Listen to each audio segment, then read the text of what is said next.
Hey everyone! No need to kitty, welcome! And anyone new who might be watching, hello! I'm Calico Pascal and I'm streaming to you live from the Float Harbor Aquarium.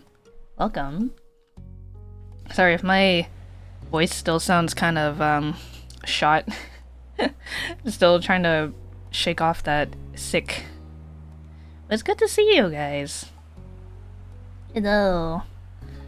You just came back from your sister's wedding. Oh my goodness, congratulations to your sister. Sister da kitty.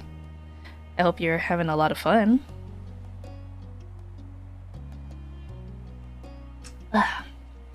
Made myself some tea, because I know I'm going to be, obviously speaking a lot today.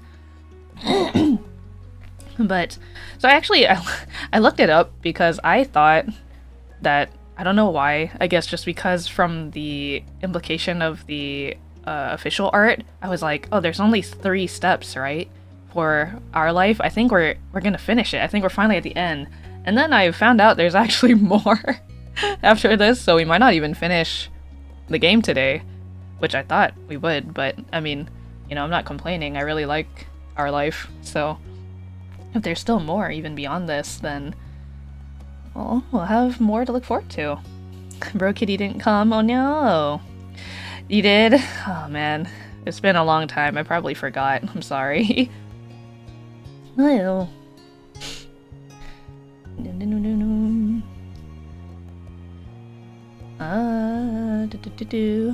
think my... Nope, we are good. Here. Okay, just double checking. Nope. Yeah. So yeah, let's get started. We last left off on step 3, so we're now at a point where I think we are past. We're older than teenagers now, right? We're like in college. We're college age, I think. This is the last time to decide if you want to be romantic or not. Okay, I see. So we did read at least 1 chapter from here, but we still got 4 more. So let's just get right into it. Again, you're gonna have to excuse me anytime I have to clear my throat, or if I gotta... I mean, I've been having to mute. I actually don't know if you guys know, because I didn't really have too much of a chance to kind of say it ahead of time, but I was on a collab stream earlier this week on Monday with some other VTubers, and I was still, you know, again, I'm still kind of getting over my sick, so anytime I had to cough, I had to mute myself so I wouldn't disturb everybody.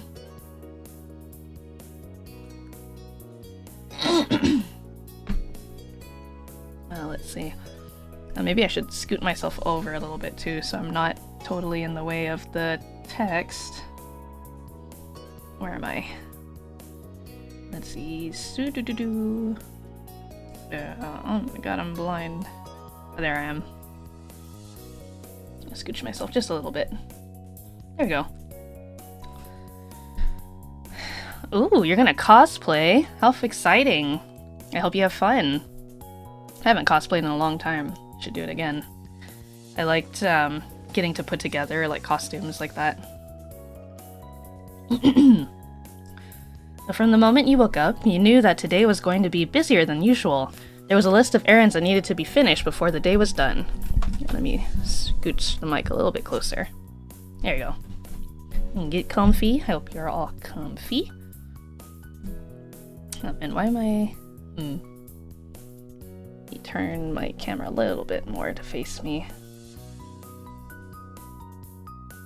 Yep. It's kind of wiggling here. There you go. I think that should be fine. Okay, so there was a list of errands that needed to be finished before the day was done. First up was visiting one of the biggest farmers markets in the area. It was only open 2 weekends a month during certain parts of the year. It was rare that you and your family were able to attend, so your moms liked to make the most out of every minute of it. I do like going to the farmers market. That's quite fun. It's exciting to see what you can find there, right? And you realized it was not just them feeling that way when you heard a whistle from your left side. Oh, it's Mr. Holden. Wow. Isn't the like, wow. This is a swanky show. Vegetables have never seemed so highbrow. You know what? I'm gonna actually move myself over to the other side because I can't scooch my... Oh. Okay, maybe not. Just kidding. I lied. This is kind of the perfect spot. There's gotta be a way. Maybe if I... Let's see. I can't remember if you chose to be romantic or not. It's really cute when you do. I remember loving the grocery memory the most. I think we had kind of chosen some more romantic choices, but it's like a very... It's very slow. You gotta take it slow, super slow. Haven't gotten too crazy. Oh, there's Mom. Seriously, they don't mess around with their products. Isn't that great? Isn't it exciting? Liz crossed her arms. He could tell she was amused. We couldn't have picked a more perfect trip. It's been too long since we've had a true family outing. Her teasing tone said more than she actually did. Your next-door neighbors had joined you this day, and that's what made it a true family outing. The three parents laughed approvingly. Out of the corner of your eye, you caught Cove looking at you sympathetically. Some things never changed, and some jokes never died. You'd long accepted that. Oh no, he's being covered up by chat. You guys, you're covering his beautiful face. Let's see. You were excited to check things out, you thought this trip might be fun, you shrugged, feeling indifferent, you felt uncomfortable, or you were in a bad mood. This trip was a waste of your time. Let's see. I mean, the relationship between you and him signifies the options you have. You have set it to crush, I think, at this point. Ah, okay. Well, I'm excited to check things out. I like the farmer's market. There were so many stalls. You couldn't even imagine what hidden gems you might find among them. Bubbling with anticipation, you smiled. Well, I'm ready to get started. I've got plenty of dishes in mind I could use ingredients for. I like his shirt. I kind of want that. Before your moms responded to that, they glanced at each other and smiled. Yes, that's a very good idea, Cliff. This place is much larger than it seems. It's difficult to visit each part in a single day. I got it. Let me see. There you go. I'm sure we can make a decent dent together at least. Sorry, I'm adjusting my mic a little bit. Just want to make sure you guys can hear me nice and clear. From where I'm sitting. Maybe turning my... Whoa! Where are you going, microphone? Hi, Nen! Are these love interests or parents? These are our folks. So we have our two moms and then Mr. Holden, who is the father of Cove Holden, who is the main love interest for this game. Actually, since there are so many of us this time, we could take different sides of the market. Sounds good. Divide and conquer, eh? That sounds brilliant. The middle is Cove's dad. Yep, side are MC's moms. Everyone watched your mom's surprise. No one had considered that an option, but your mom flashed the group a dazzling smile, continuing with the thought. Though, it's a little unfair that there are 4 Pascal family members and only 2 Holdens here, so I'll go with you boys to even out the odds. Okay. That's fine with me. Cliff scratched the back of his neck and slowly met Cove's stare. They both seemed unconvinced but weren't sure what to say about it. Don't worry, we'll be apart for only a few hours, and then we'll have something to talk about at the end of it. I wonder what we're gonna find. Father and son ultimately nodded. This wasn't an argument they were going to win. This isn't a war zone. It can be, if you imagine. Alright. I don't get the point, but I also don't mind spending the first part of the trip with Calico and Ma. Ma clapped her hands together at that. Wonderful. Are the teams ready to go? Who? Do we want to stick with our current assigned teams, or do we want to tag along with the Holdens?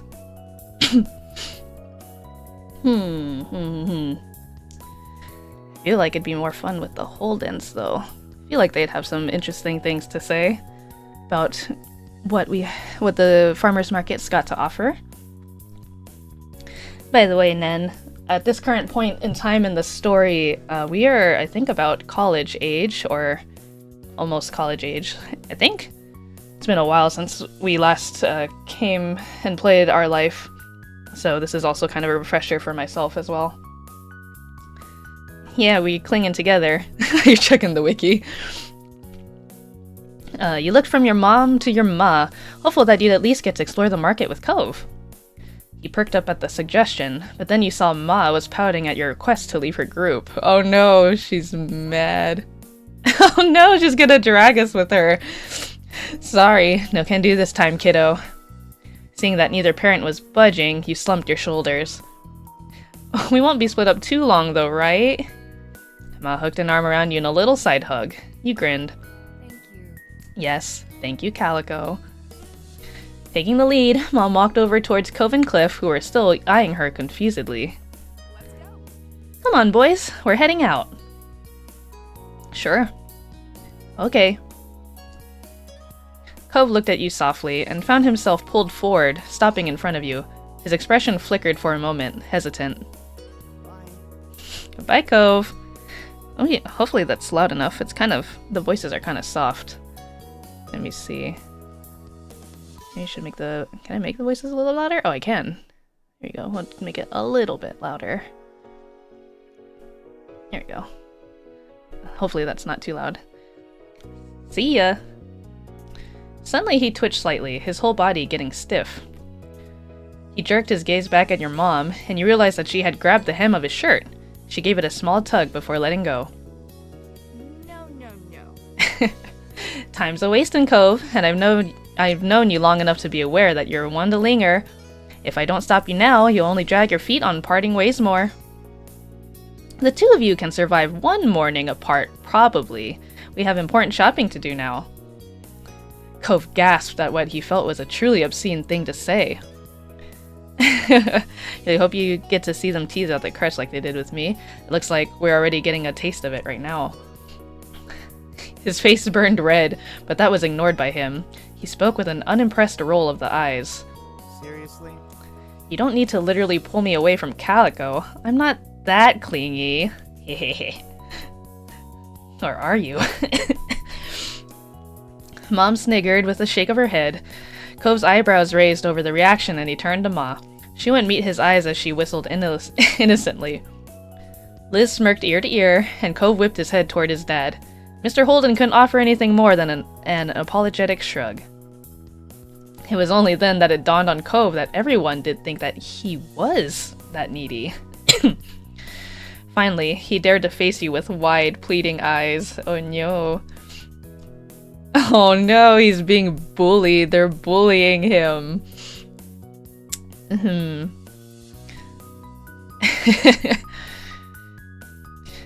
Let's see. Yeah, it's true, he is capable of being independent, but that's not what they're teasing him for. I think there's nothing wrong with being a little clingy. And you meant it.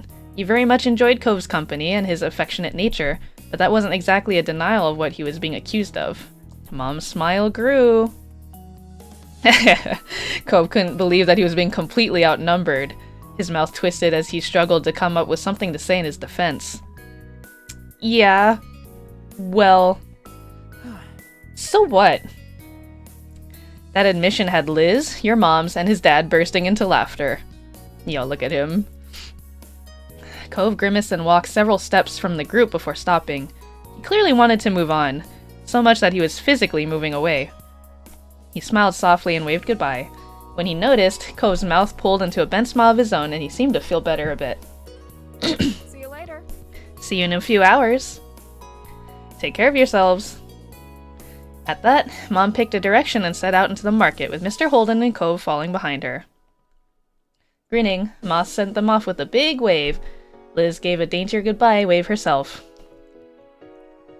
See, despite the change in plans, you're still glad to be there. Yeah.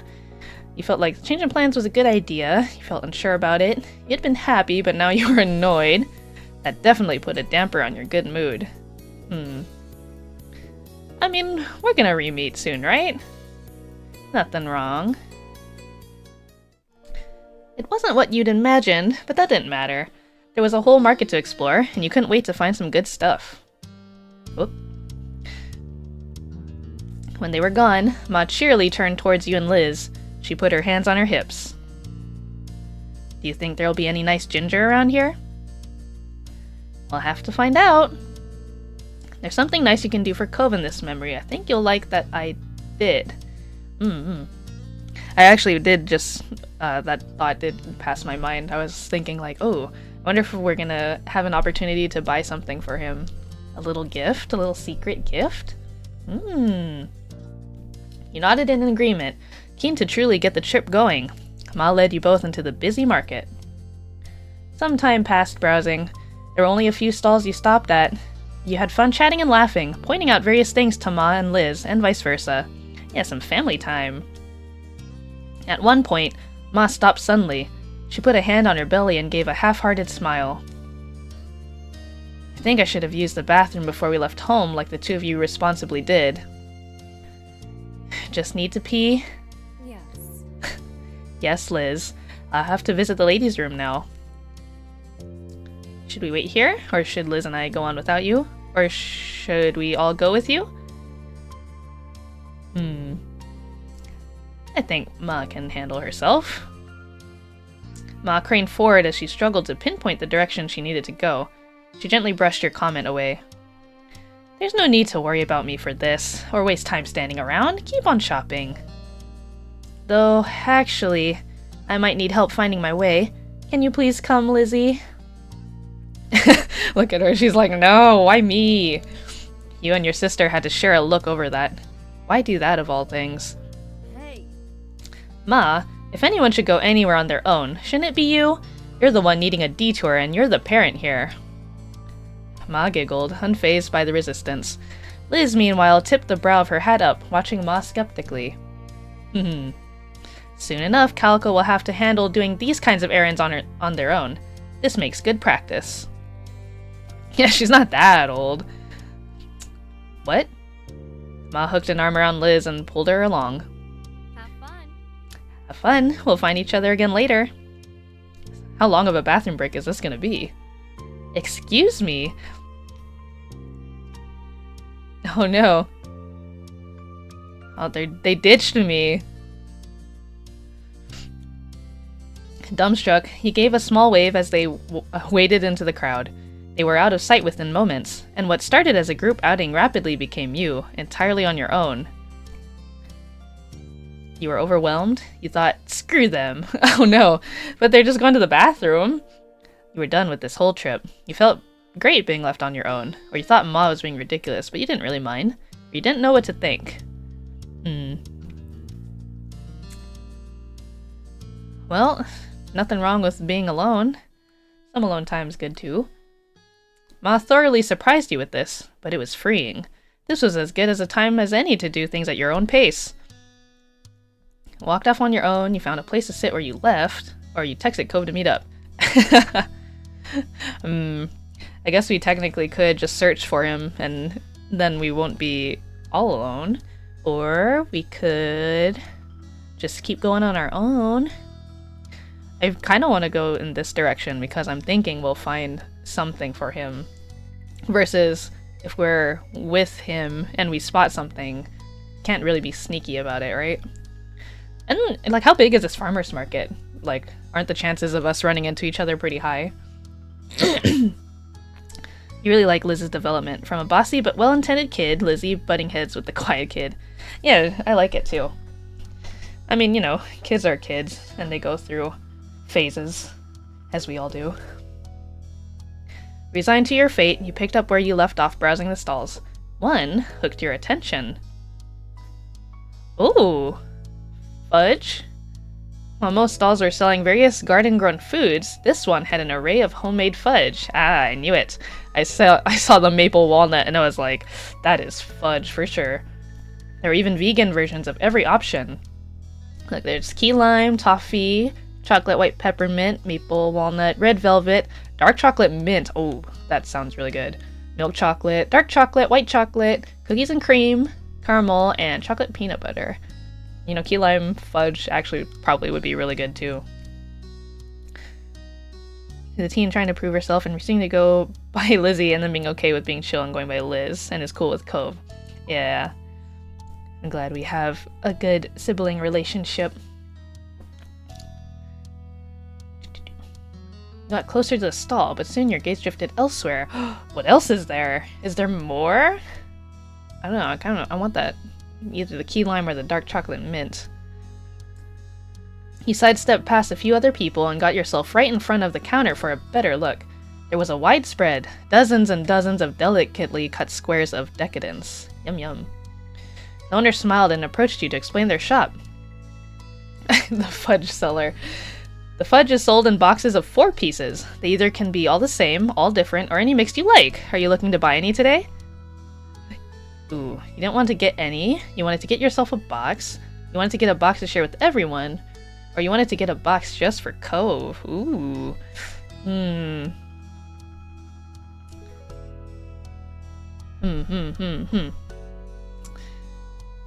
Well, if we're trying to aim for a little more romance here, are we not? I think the right thing to do, as much as I think we should also get a box to share with everyone, I wish we could do multiple choice. Let's just get a box for Cove. But maybe Cove would want to share with everyone anyways, right?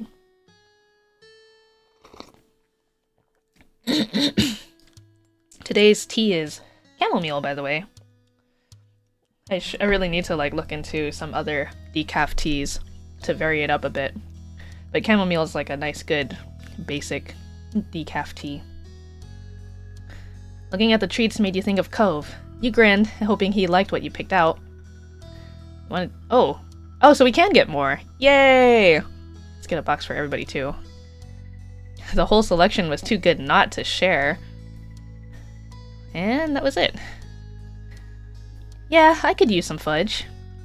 I'm glad you came to the right place then. For the group you picked... Ah, so this is for everybody else. I feel like... Ooh. Okay, personally, when it comes to buying for, like... Wait. Okay, I was like... Whoa, is the UI, like, kind of, like, off-centered a bit? And it is. So let's see. I think, generally, when you're buying for a group, it's... Unless you're, like, really, really know what kind of flavors that specific people like, going more generic is safer, because then at least everybody can have, like, a little something, whereas if you go too specific, then it might be a little bit difficult. But sometimes, if you go a little more interesting, people might be more open to trying, like, new things, and you might open their eyes to some, like, a very new flavor experience. Not that these flavors are, like, crazy by any means, but it's just, like, sometimes people don't really go out of their way to try new things, or they're kind of scared, because they always will go to their default flavor, whatever that may be. So, I don't know. Maybe we can mix it up. Maybe we can have, like, milk chocolate. I think milk chocolate is generally pretty safe. And, I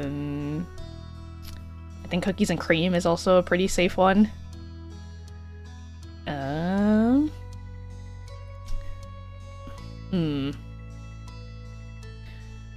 Yeah, so maybe, like, 2 safe ones and then 2, like, more wild ones. So, like, okay, so we didn't get white chocolate, but they have white chocolate peppermint.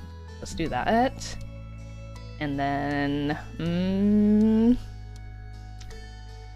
I mean, unless you are allergic to peanuts, I feel like chocolate peanut butter is always a good move. But they have a chocolate toffee, or I feel like maple walnut might be good. Maple walnut and, like, toffees, a little, maybe too much on the sweet side. Let's go key lime. Let's do a little bit different. And for Cove, you picked... Okay, Cove... Oh, man, I can't remember if there was ever a discussion of, like, what flavors he liked.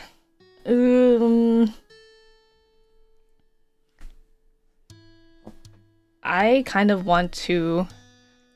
Oh, so here's an idea. This is also what I do generally, like when I go to try new foods too. It's like, if you're with another person and you go to a new place together that you've both never been to, and there's like multiple items that you guys want, and you don't know which of the ones you want to pick, the strat is that you both pick things that you both want to try. So like one person will order one thing and the other person orders the other thing, and then you just share. And then you all get to enjoy everything together. So if I pick different flavors for Cove, or maybe if there's like one overlapping or something, but you know, people can like kind of swap and switch stuff. So let's do the dark chocolate mint. I think key lime. Key lime is like the only fruit one here. And then maybe, ooh, caramel swirl and maple walnut. Shop owner, carefully put your order together. Couldn't help but try to imagine how Cove might react when you presented this to him. Everyone else was definitely going to be happy when you regroup together. Who doesn't like treats? You paid and there was no stopping the large grin going all across your face. Pivoting on your heels, you wove your way back to the center of the path. You pondered for a moment what you should do now. None of the stalls were catching your eye. What did grab your attention, however, was a head of familiar sea foam hair sticking out above the crowd. You knew instantly it was Cove.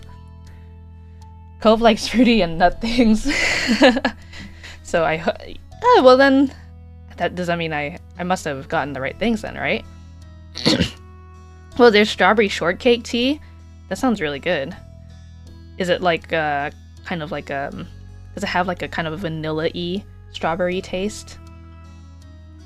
You picked peanut butter for the mister, white and maple for moms, and red velvet. Oh, that's cute. Good choices. I can definitely see them liking those things. He hadn't noticed you yet, but he was walking in your direction. He held a couple bags tightly in his hand. Strangely, you couldn't spot your mom or his dad anywhere. Oh no, did they also ditch him? You let him go or you called out to him? But you can't just let him go, alone. Cove! Over here! He instantly stopped, dead in his tracks. Alert, Cove's head snapped up and his eyes searched the crowd until they landed on you. His whole demeanor brightened at the sight. Calico! He weaved through passers-by awkwardly in an attempt to get through as fast as reasonably possible, nearly stumbling more than once. Oh, please don't trip. Watch your feet. You went over to him, you couldn't move from where you were. You bounced in place, excited for him to reach your spot, or you ran to meet him. Now let's meet him in the middle so he doesn't have to walk all the way over to us. Oh, it's on the wiki! Oh, Detective DeKitty doing the work. He stepped around a few people to meet Cove partway. It was undeniable that he was shopping by himself. You stared at him, confused. Where's the rest of your group? Oh, like where'd they go? Didn't you go with Mom and your dad? Cove crossed his arms defiantly, the bags twisting in front of him. Your mom took my dad and I ended up alone. Why are you by yourself? Ma and Liz abandoned me too. What? That's what I'm saying. Can't believe this happened to both of us. They planned it. They had to. But I don't know why. Are they pranking us? I don't know either. And you meant it. You couldn't fathom what your moms were up to. Cove shook his head, trying to clear his mind. Well, I guess things are just up to us now. Yeah.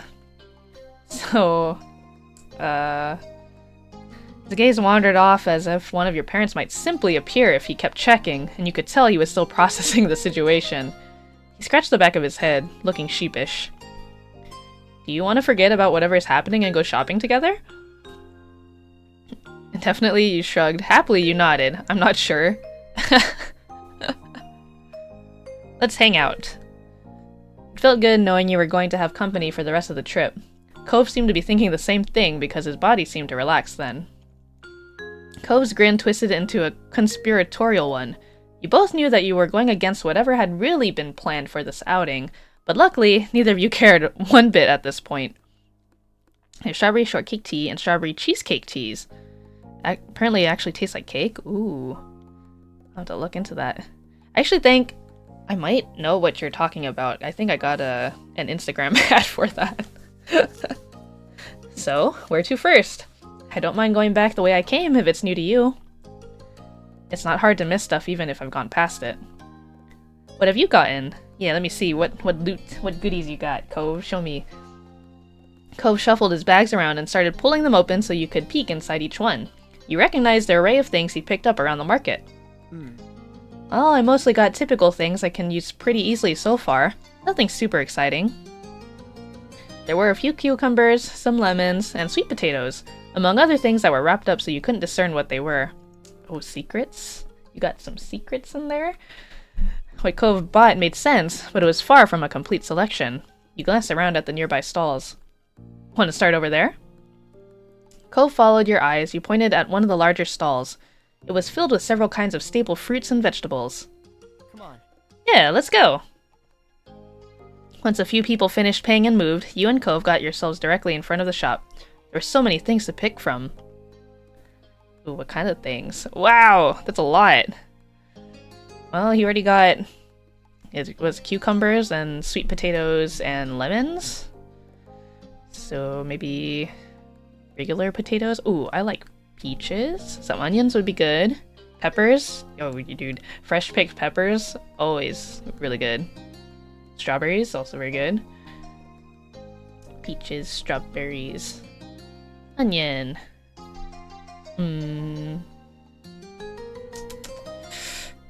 How about some regular potatoes? That was everything. The shop owner put your selection together and handed it to you in a couple bags. Happily, you paid and waited for Cove to make his purchase. Ready to go? Cove grinned, satisfied with his new choices. He had added another bag to his small but growing collection. You nodded. Oh, you know what else I would have loved to pick up? But it wasn't a choice. Mushrooms. Dude, fresh picked mushrooms? And like these pumpkins? Ooh, gourds. All right. Okay. Now let's go. Together, you and Cove wandered the market on the lookout for any stalls that caught your attention. Oh no, lag! YouTube, no, don't do this to me. Cove was walking around with a spring in his step, talking about the various meal ideas he had in mind. After a while, you had to go greater distances to find something of interest. Several of the stalls were selling the same goods. It was only a matter now of which you wanted to buy from. You continued ambling down the path until Cove disappeared suddenly from your peripheral vision, pulling you away from your thoughts. Cove? You spun around, spotting him some steps back. He was standing still. You followed his eyeline past the crowds. Immediately, you knew what grabbed him. Oh, yes! Homemade jams and local honey. That's always a must at a local market, too. Good find. That stall was glittering with quaint glass jars stacked high, each encasing gels of varying colors. Cove's eyes were practically sparkling at the sight. His feet automatically began to take him there, likely without being fully aware he had made an unexplained detour. When you got closer, you were surprised there were even more varieties than you thought. There were even different honeys based on what type of pollen the bees used. Yes! I went to a, what do you call it? Like some kind of fair, like a local fair close to Float Harbor, and they had a stall just like that where it was like you could taste test the different honeys, and they all tasted different based off of like, yeah, the different types of pollen that the bees use. Yeah, Brazil honey, better floral taste, but local is good for allergies. Cove's focus seemed torn between a bottle of blackberry jam and one of clover honey. You can't go wrong with clover honey. Clover honey is pretty good. Did you want some honey? You said just to tease him. I wonder what on earth could you possibly want at this stall? Everything looks really good. You shook your head at him disapprovingly. You quietly left him to his dilemma. I like this line.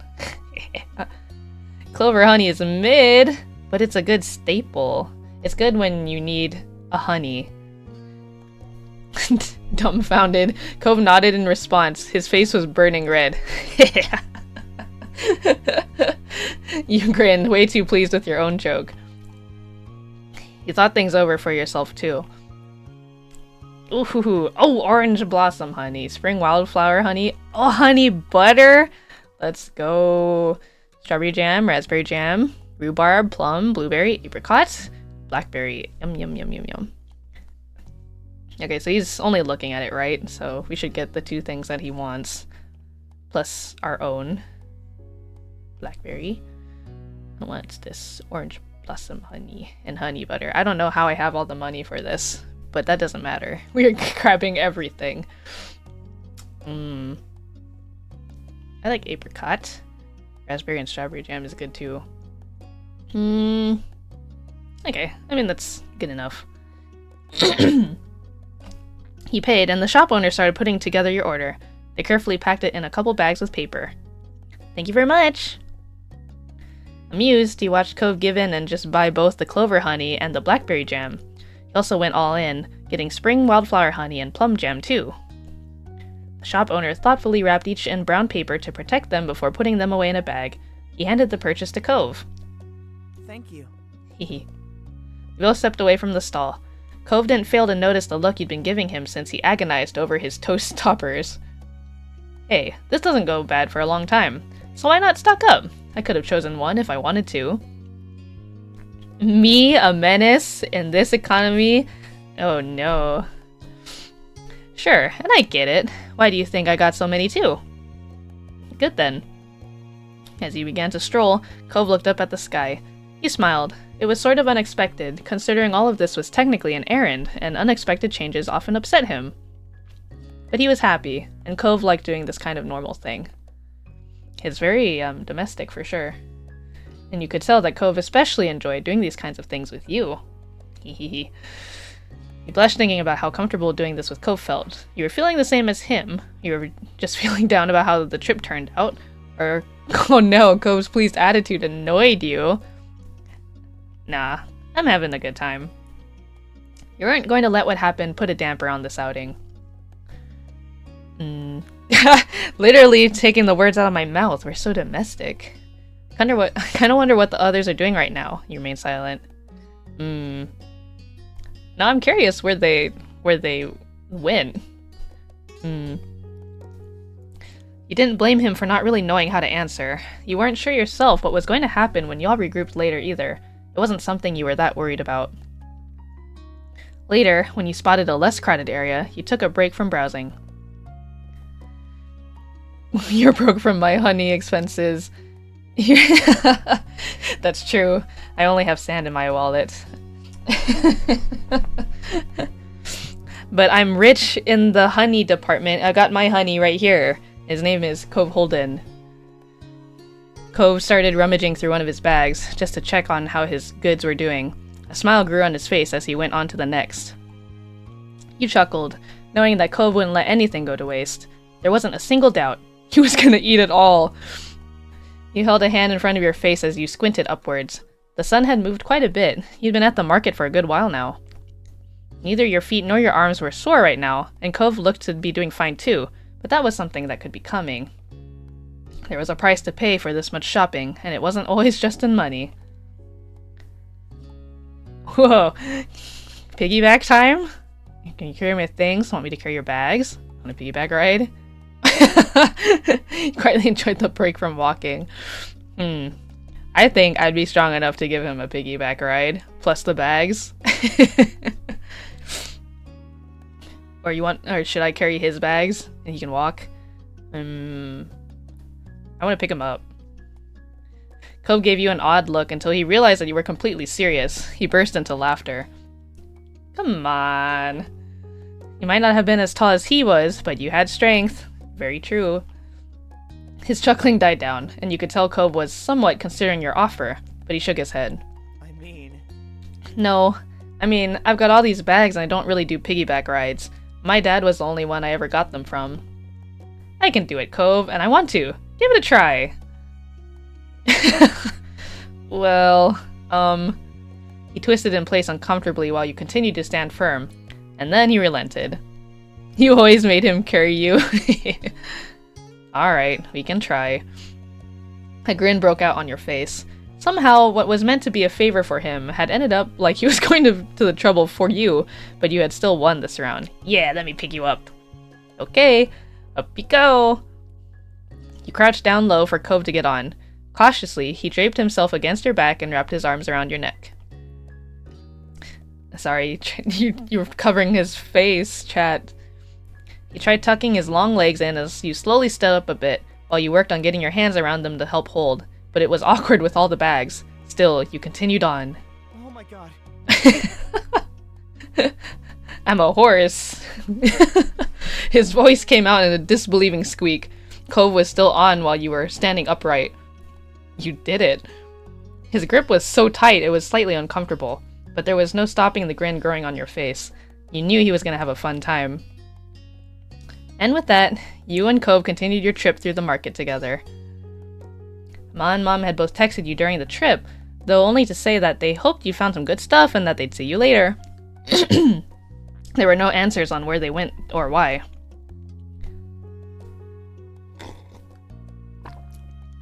You and Cove continued to wind your way through the bustling market, the list of outstanding items steadily shrinking while bags grew heavier. Cove must have had a fantastic view of the market from your back. You might have thought that would have helped find the produce needed, but you would have been wrong. Putting Cove closer to the sky had made it easier for him to lose his head in the clouds. He's 5'10", you can't carry him. No, just watch me. I will do it. I will do it. You heard as much about cool birds and people's stylish hair as you did about where you might find the next thing to pick up. He was just reveling in the new experience, and that was okay. Eventually, he realized that he'd not checked his phone in a while. He couldn't reach it from his current position, so you came to a stop out of the flow of foot traffic and let him hop down. Cove rearranged all the bags he was carrying, freeing a hand so that he could pull out his phone. You watched his eyes dart over the screen as he read the waiting messages. Not important. I can reply to that later. He mumbled his verdict under his breath. Then Cove's face scrunched up with confusion. Huh? Wait, I've got a message from my dad. Listen to this. Cove, I wasn't part of the plan. I didn't know what was going on when I left with Calico's mom. Where are you? He sent that ages ago. I didn't hear it come in. He sent another one since then. Says he hopes I'm alright and that he's not bothering me. The newest one says everybody's going to the parking lot soon and we can meet up there. He lowered his phone, eyes narrowed. The same conclusion that was settling on you had landed on Cove as well. So it was on purpose. My back is broken. No. You gotta trust me, I have a strong core. I work my abs. The crowd of people passing by stayed as noisy as ever, a sharp contrast to the silence that had fallen over you and Cove. He was rubbing the screen of his phone against his shirt, wiping away dust and debris. He continued scrubbing the screen long after anything could have remained, the action a poor substitute for pushing away the awkwardness of the moment. You felt alright about it all. This whole mess was upsetting to you. You were furious. You didn't care about what your moms had done. You were struggling to comprehend this, or the shock was too fresh you didn't even know how you felt. I mean, we got to spend quality time together, so does it really matter? Hadn't changed what you'd done today, only who you'd done it with. Gonna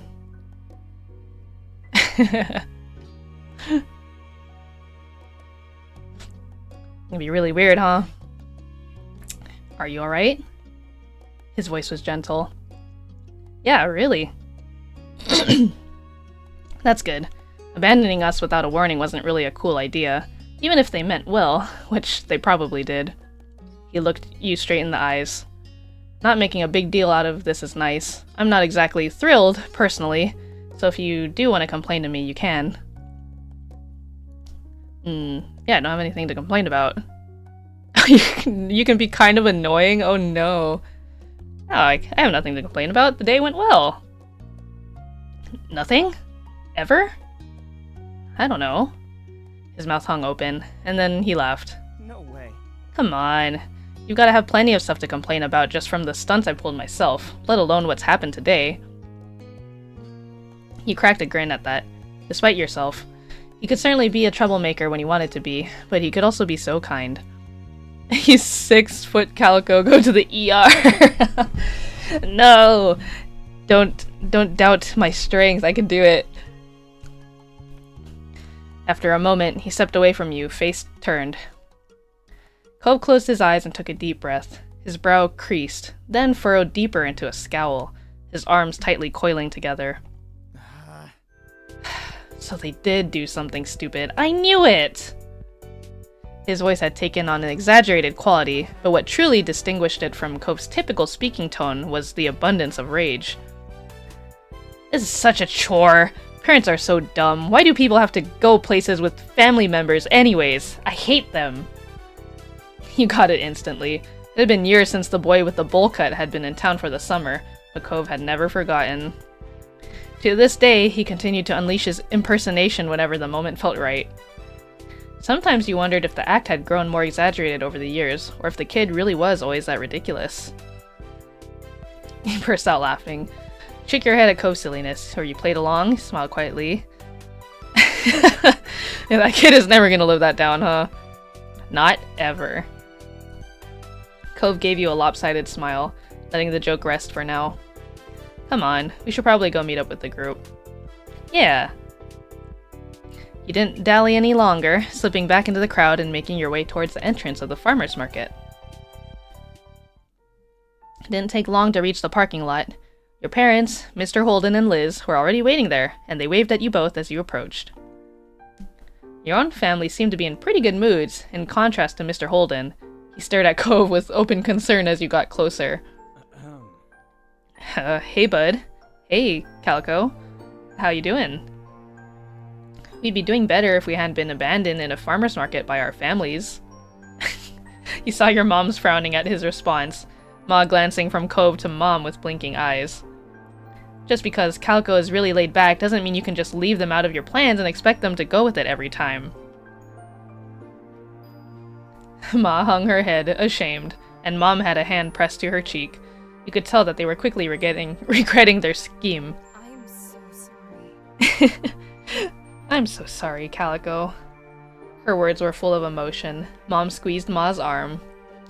We were trying to make the errand more of a trip, less of a chore. Ma nodded. We didn't think you, Cove, and Liz wanted to be stuck trudging around a market with your parents all day. Especially not in the summer. But you're always very thoughtful and don't like to leave your moms behind, so we did ourselves. It was only going to be for the market, not the other stops, I promise. Still, you're right. We could have just told you and let you make your own call. I really am sorry. Neither of us meant to upset you. I'm really sorry. All gas, no brakes, and we should have known better. Sorry. Ma ditched me, too. After pulling her urgent potty break stunt, if that helps, I went off to do my own shopping, as it seems they planned. Sorry. Sorry I didn't check back in with you. I wasn't thinking and just tried to blow it off. You quietly took in their stories of what happened. Over to the side, Cove was talking to his dad. Thanks for telling me something was up, though I feel bad for missing the warning when you sent it. You're welcome. It's no trouble, sport. I learned my lesson about making surprise plans. Besides, I've got to register every thought that wanders through this head by you first, right? That sounds about right. Yeah.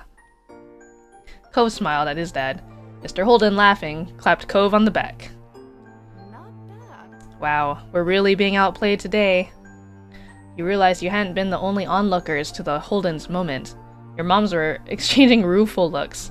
Liz had her arms crossed over her chest, patiently watching it all unfold. Yes, looks like it. You better find some way to catch up. In that case, Maybe we can do Calico's chores for the next week? Mom jabbed Ma on the shoulder. You might be onto something. Calico, how'd you like the sound of that?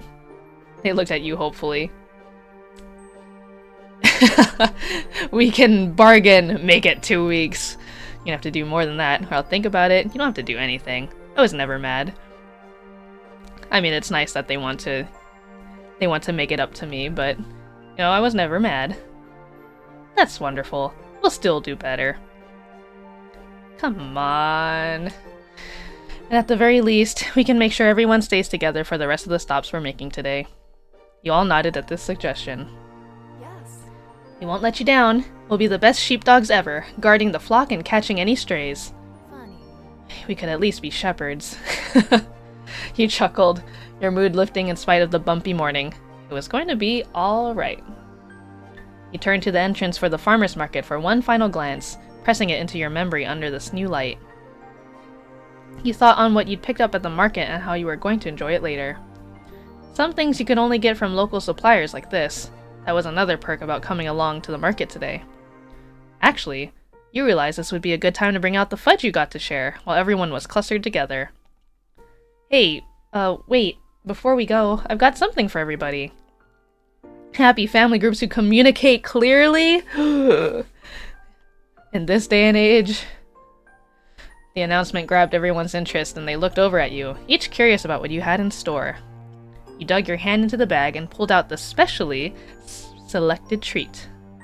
I saw this amazing fudge stall, so I got a box for us to share. Ooh. Aww.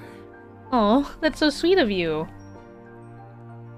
The Holdens were wearing matching grins at the prospect of free dessert, their family resemblance more notable as they mirrored each other's expression. Sweet is the right word for this. Thanks very much, Calico. Yeah. Yeah, thank you. You're fantastic. Great! Can't wait to bust it open. We should save it for tonight. You can't properly enjoy a treat when there's still chores to be done. Besides, we don't want to make a mess with it melting in this heat. The others murmured their agreements and nodded, reaching a consensus. You stowed the box away safely for now. Cove then sidled up next to you, an eager smile on his face. You could tell from his expression that he was up to something. Uh-oh. What you doing, sneaky? Thanks again for getting fudge. That was really cool of you. You knew he hadn't come over just to thank you individually. Not with that huge smirk. I got something to share too. But, well, only really with you. I guess I'm not as nice. Oh well. You cooked up a scheme of your own? He laughed.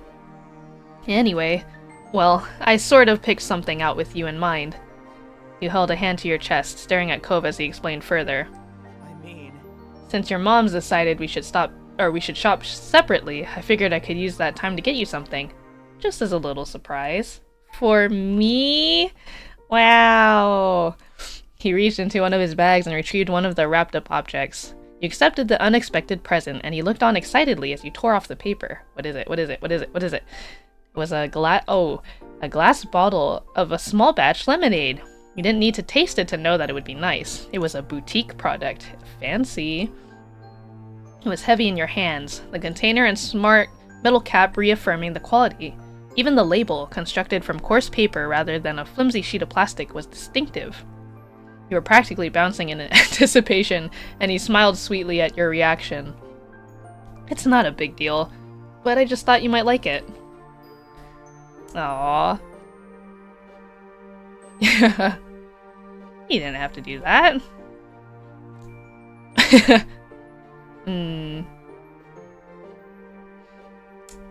You grinned, ready to unleash your surprise on him. His eyes began to widen.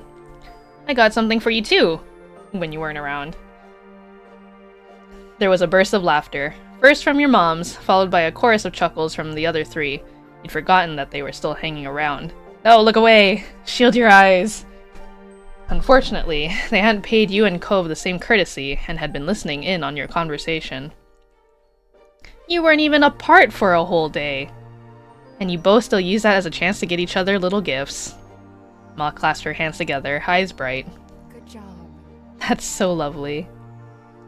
A day? It was less than a whole morning. Right? True. I don't even want to think about what happens when you spend real time apart. That's my boy. You reached back into the bag where you had first retrieved the box of fudge for everyone, shuffling it aside to take out the other one underneath. You chuckled coolly, aware that the others were still watching you. The first one was for everybody, but that's not all I got. I bought a second bunch of fudge that's just for you. Cove's face lit up, his grin stretching from ear to ear. The laughter that came from the others, who were fully tuned into your little show, didn't appear to reach him. Seriously? Really? It's only for me? Cove reached out and took the box in both hands, holding it like a precious treasure. Aww. Oh, he's so excited! Thank you, thank you, thank you! He looked at you with shining eyes. At this rate, it wouldn't just be your little group that knew that you'd been treating him. The whole parking lot was going to learn about it. Behind Cove, you could see Mom watching you both with a smile of hilarity. Oh, look at that expression. She's scheming something. See? This is why he's so attached. You spoiled him. You shouldn't make fun, Pam. It's clearly mutual. Besides, I don't hear you complaining when I'm spoiling you. Ma pinched Mom's cheek, making her laugh as she batted the hand away. True. True. Liz clapped her hands together with the air of a teacher calling for attention. Since the other adults aren't acting like grown-ups, the rest of us are going to have to pick up the slack. It's time to get back on schedule and continue with the rest of the errands. Playtime is officially over. Ma laughed while Mr. Holden grinned awkwardly. Mom hung her head in an exaggerated display of mock defeat. Kids are tough. I can't even call them kids anymore. Liz tutted with amusement at her mother. Cove shrugged, staying a neutral observer, but the small smile on his face revealed that he was enjoying the conclusion. You laughed, glad that everyone was getting along. That's right, we're all grown-ups now. Me, I'm an adult. With that, your trip to the farmer's market was closed. It was time to move on. There were too many of you for one car, so you and Cove had wound up in Mr. Holden's car on the way over. You figured it made sense to do the same for the next leg of the journey. You sat next to Cove in the back. Immediately after the click of the seatbelt and its lock announced that Cove was safely strapped in, he began to unfold the box of fudge he'd been given. You're gonna eat it now? Uh-huh. He nodded eagerly, not taking his eyes from the container. He lifted the top off and longingly admired the selection inside. Minty fudge is perfect for the end of snacking. It's so refreshing. Ooh, I love nuts and fudge. I love nuts anyways, but the contrast between the crunchy nuts and the soft, squishy fudge is great. Is the green fudge slime? Or lime, not slime, oh my god. He loves nuts. Yeah, key lime.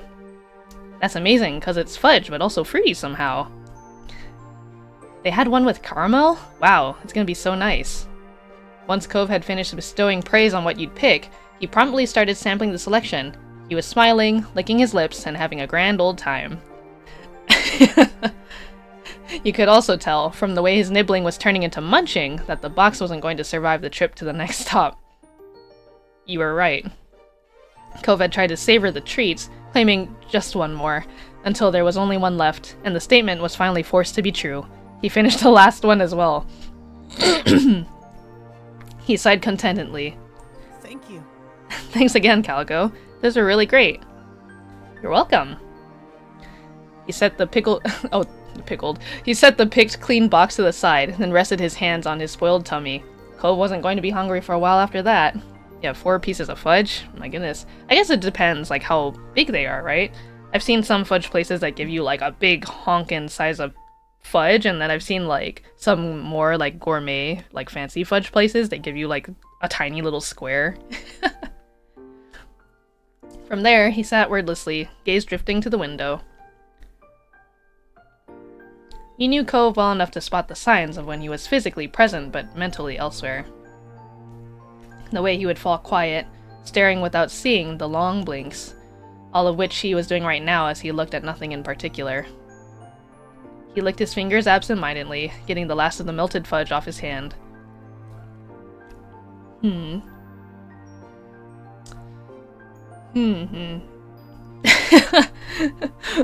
see.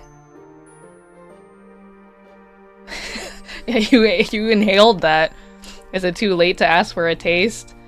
Cove straightened up at the sound of your voice, his pose stiff. He turned away, his hand smacking over his mouth instead. You were miles away for a second. What were you thinking about? Cove idly rubbed at his face. Honestly, I was just thinking about how nice it is to know you. It, you know, makes life better. And everything. Oh. Though he was turned away from you, his eyes were round and sincere. Not that this is a new revelation, but today was another reminder. I'm lucky. Oh, I feel lucky too. He peeked at you from the corner of his eyes, still too shy to look at you directly. You smiled at him affectionately, eliciting an equally caring smile from Cove in return. You felt content, secure in your relationship with Cove. Wow, are we in a relationship now? You decided to enjoy your drink now. You want to save the drink for later. Let's have a sippy. A little sip. You twisted off the cap and brought it to your mouth. Even before the first sip reached your lips, the scent tickled your nostrils. He took a swig. It was refreshing, the perfect way to hit the spot after a long morning trawling through the market. This is great. Thanks, Cove. He grinned at you, pleased that his pick had been well received. You're welcome. Wah. He spent the rest of the day completing the remaining errands all together as a group. Let's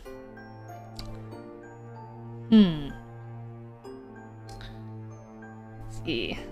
I'm glad that we spent it with everybody.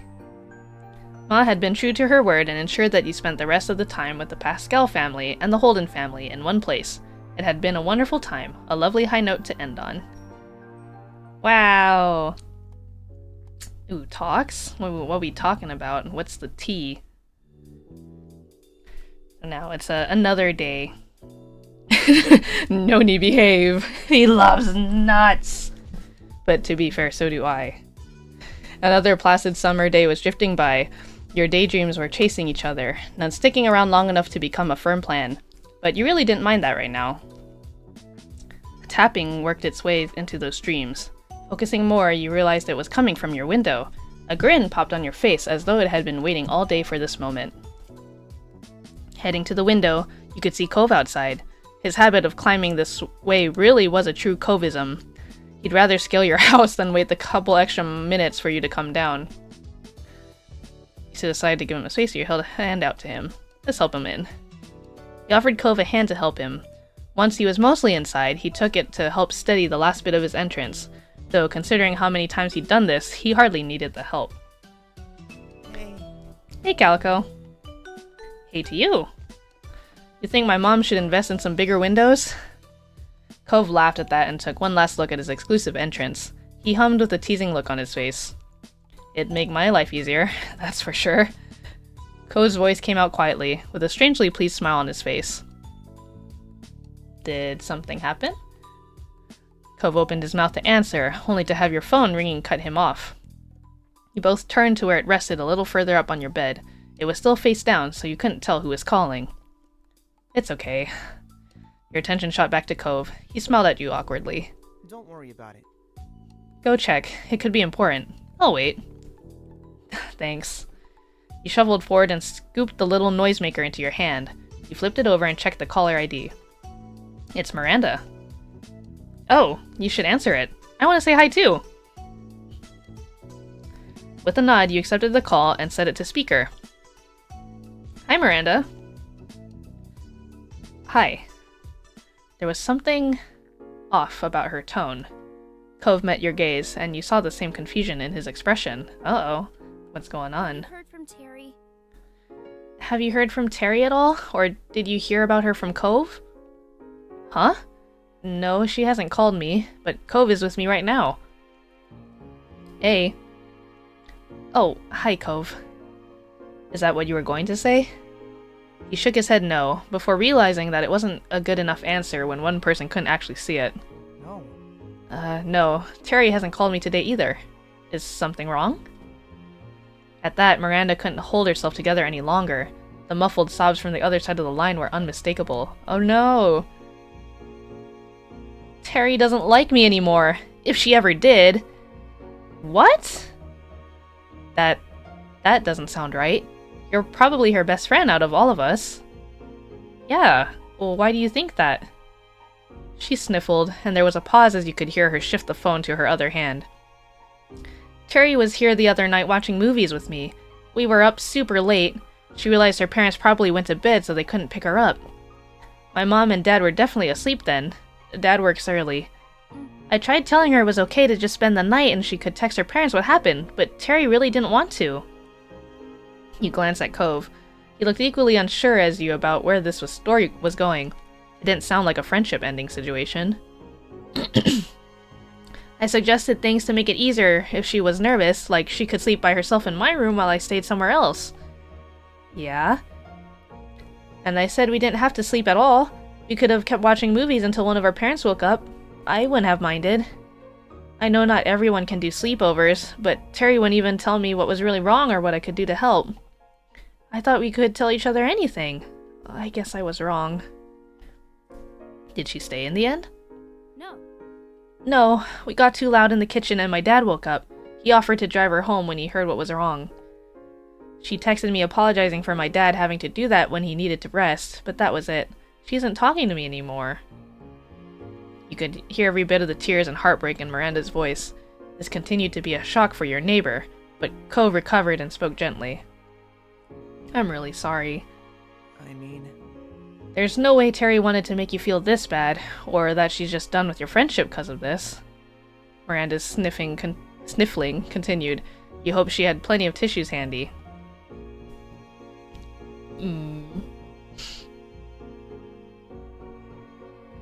It'll be okay. As you hear Tails' voice, everything will be okay.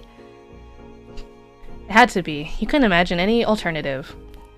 Miranda's voice sounded a little bit more collected after finishing her story, but you knew that the crying was far from being done. I thought she'd have reached out to one of you by now. Maybe she's not talking to anyone. Yeah.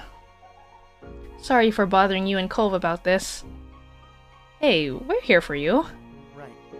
Right, you can tell us things. Thank you. Her shaking voice finally conveyed a little optimism, or at least relief that she wasn't dealing with it entirely on her own. Is that all right? If you do hear from her or anything, could you please let me know she's alright?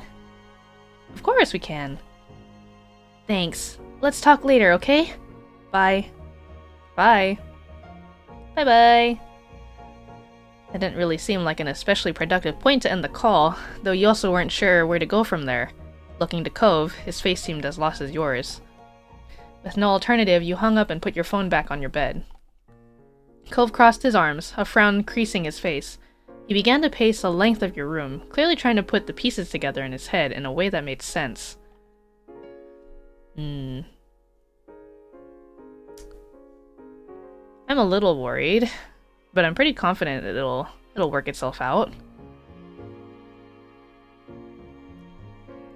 Biting the inside of your cheek, you stared at the ground. Hearing Miranda so distraught like that was not easy. And what about Terry? The uncertainty was tearing you up. You know what this is. Oh no. I guess we'll find out soon. The empty state of your head before learning this was not helping you now. You couldn't put two thoughts together, and flopping back on your bed, you stared into space. You should probably try calling Terry. Cove's voice managed to drag you back to some grounding. He stopped pacing, but you still saw a perturbed look on his face. Yeah, I'm worried about her too. You bounced up and moved to his side, ready to act on whatever plan you two could come up with. Yeah, let's figure it out together, we're a team! Cove started with the easiest thing. He pulled out his phone and called Terry. Cove let it ring, and ring, and ring, and ring. Terry didn't answer. There wasn't even an option to leave a voice message. Your shoulders slumped, and Cove looked even more troubled. If that was possible, he turned to you as if for some lifeline. Could you try calling? I'm gonna send a text, just like, hey, I was trying to reach you, call me, or something. Yeah. You took up your phone once more. Unfortunately, after another set of interminable rings, the line went dead. No answer, no voicemail. Hanging up, you saw Cove visibly deflate. You rubbed his arm, eyes distant, openly struggling with the whole affair. I don't like this at all.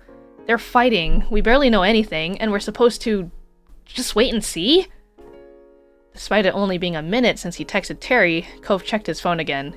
He was desperate for progress, for something, and you frowned as you watched him. You need to try to relax, making me anxious. There's no way Terry has answered you. You can get over it, you know? He stayed silent. You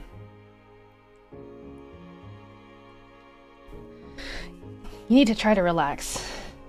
Cove stared hard at the screen as though he was trying to will a new message to appear. As your words sank in, his gaze slid over towards you. Just a little bit? Come on, you're working yourself up. Closing his eyes, he took a deep breath and released it slowly. It wasn't much, but you could see him ease up slightly. Yeah, you're probably right. Cove was still gripping his phone with both hands as though it might fly away if he let go. He looked at you with almost painful earnestness. Should we... What do we even say if we do hear from one of them? His pacing resumed, as he attempted to answer his own question. We should probably tell them to talk to each other instead of only us. Maybe? He slowly came to another halt, like a gear winding down. Let's see. We should find out Terry's side of the story. We should just comfort Miranda and let up with Terry. We should only tell them to work it out between themselves. Why do I always have to come up with things, or don't say anything at all? I feel like we should find out what's going on with Terry. Nothing could be done until you knew what she thought of this. That much was certain. Cove nodded slightly in agreement. For several minutes, you both remained there in silence, drowning in your thoughts. Eventually, Cove turned around. I'm gonna text Terry that we already know what's going on. Maybe she'll have an easier time talking to us because she won't have to pretend or explain. You can't do that. Let's see. You felt too overwhelmed to say what. Pushing too much. It's not a good idea. Cove. Oh, why so fixed on it? Yeah. We don't know if Miranda wants Terry to know that we know. Miranda called you, asking if Terry had opened up about it, and then she told us about what happened in private. She didn't know if Terry would be okay with any of that. That doesn't make it fine to do that to her. Terry isn't talking to Miranda at all. If you want to tell Terry, we could still talk to Miranda about it first. I get it. We could, but if Miranda wanted it to be a big secret, then she should have just said that. And if she does want to hide it, I don't think we should.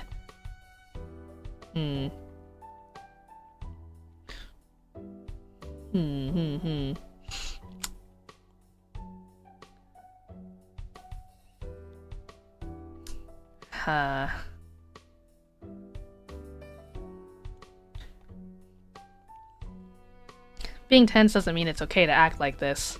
Act like what? Selfish? His eyes grew wide. The word had escaped like a caged bird seeing freedom, yet there was nothing liberating about it. Cove's eyes narrowed into sharp slits, a look that was almost unheard of for him to direct at you. His tone of voice was equally as cutting. Is this what you want? For us to start fighting too? Uh-oh.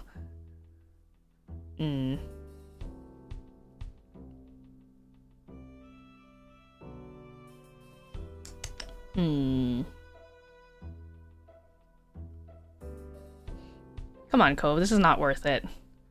For several seconds, you stared back at each other. Cove was still tense, but you didn't falter. The last thing I want is another fight. For a moment, Cove closed his eyes and took a deep breath. A little bit of the tension in his shoulders released. Sorry.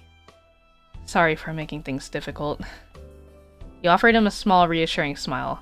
He put his phone away to try making amends. Do you still want to wait together? See if they try to talk to either of us again? Of course! I don't want you to leave unless you want to.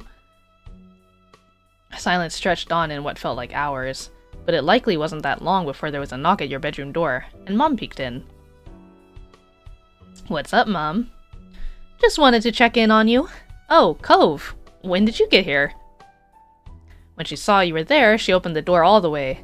Ma was standing there as well. She slipped past her wife to come inside your space. What's going on? We're okay. It's just, Miranda called earlier. She and Terry are fighting, but none of us know what's going on with Terry. Your parents exchanged a meaningful look, though its meaning was lost on you. I'm so sorry. That's too bad. I'm sorry there's trouble with your friend, sweetie. Is there anything we can do to help? Out of the corner of your eye, you saw Cove rub his arms awkwardly, unable to add anything. No, we're just waiting to see if Terry calls, or texts, or if Miranda does.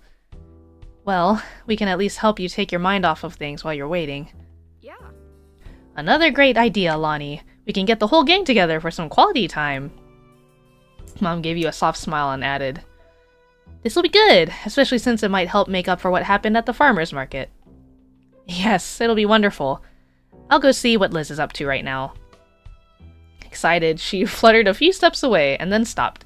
She pivoted on her heels and raised a single finger, flashing a big smile at Cove. It's no trouble. "And of course, Cliff will be welcome too." Knowing your family was always there for you, that couldn't be underestimated. In fact, it meant everything to you that your moms cared so much. "I really appreciate this." "Thank you." "Yeah, thanks. That's nice of you." You're welcome. "You're both very welcome." "Don't sweat it. Not so, kiddos. Leave everything to us." "Just relax and we'll call you when it's all together." You nodded, and your moms dispersed for now, springing into action for their impromptu get-together. I guess we'll find out what Terry's sad about. We're getting there. Oh, something's gonna change in step 4. Ooh, I'm interested. You flopped down on your bed, feeling like you could sink into it and disappear. Cove, meanwhile, took a spot on a chair off to the side. You sighed at the same time, and Cove's mouth pulled into a bent smile at that. He gave his phone another quick check and his eyebrows furrowed. Still nothing? Yep. This is crap, huh? Yep.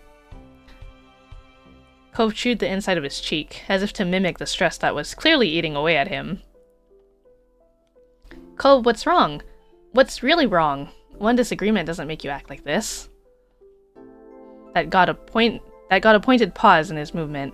Cove was carefully trying to put his thoughts together. He spoke in a fragile voice. When people you care about, when they're unhappy with each other, there's nothing you can do. At least, when you're in a fight yourself, you have some responsibility, some control over it all. I wish it didn't have to happen, but that isn't possible. So, oh, well, I guess. His attempt at giving a nonchalant shrug after that was pitiable.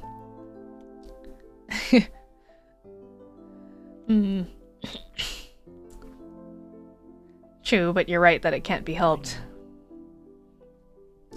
He replied like he could barely muster the strength to speak.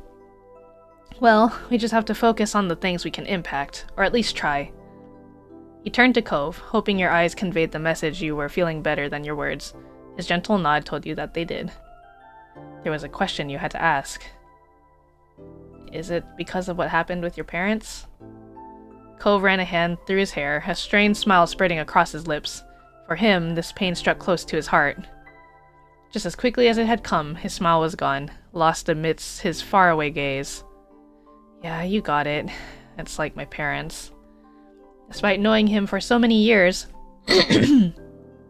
Cove had never spoken of the years before he moved to Sunset Bird, before his parents separated, in any detail. He whispered his thoughts distantly, almost unconcerned with whether you could hear them or not.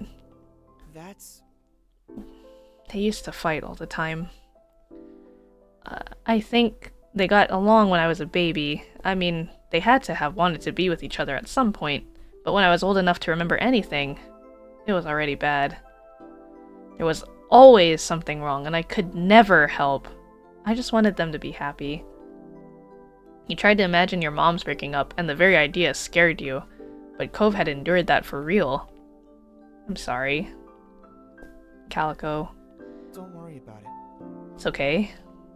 Despite that revelation, Cove gazed reassuringly at you. It's not like that anymore. Things are so different now. I don't even really think about it. Again, the sorrow reasserted itself. When he continued, you could barely hear him. Though, I guess it's pretty obvious I haven't forgotten either. You tried to smile for him, you crossed the room and took his hand, you went over and placed a hand on his shoulder, or you hugged him. Let's give him a little hug. It's okay, Duck Kitty. I appreciate you kept it still pretty vague.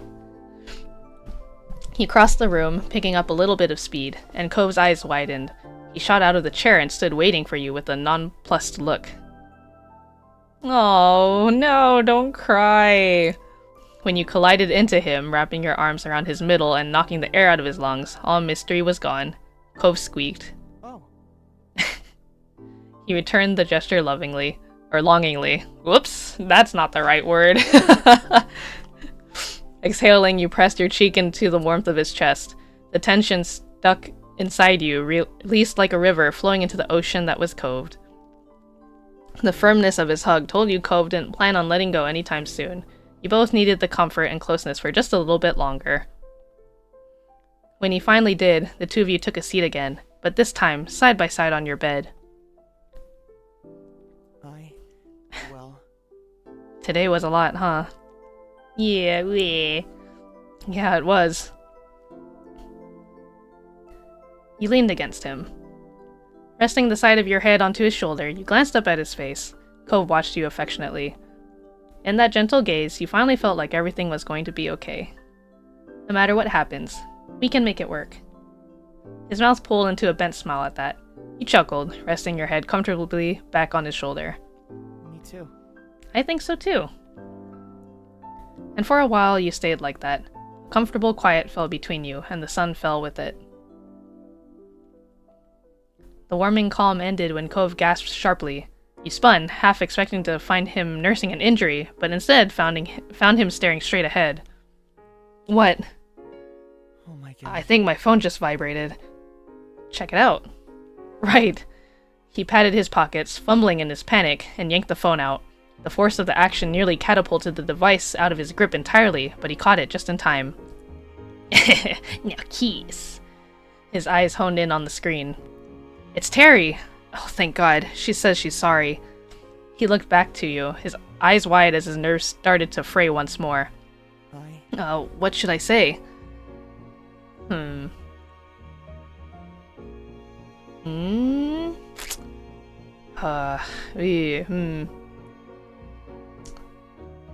tell her to call us. Okay. He flashed you a shaky smile as he began to type. You suspected that he'd had similar thoughts himself, but wanted the reassurance of a second opinion. Cove's phone buzzed nearly as soon as the message was sent. It's Terry again. She's talking to us. You leaned in, watching the conversation unfold on Cove's screen. Right. She's gonna actually call. Cove held his breath as you waited. Though he was good with people, he'd never been at ease managing conflict. His phone rang out. Cove jammed the answer button.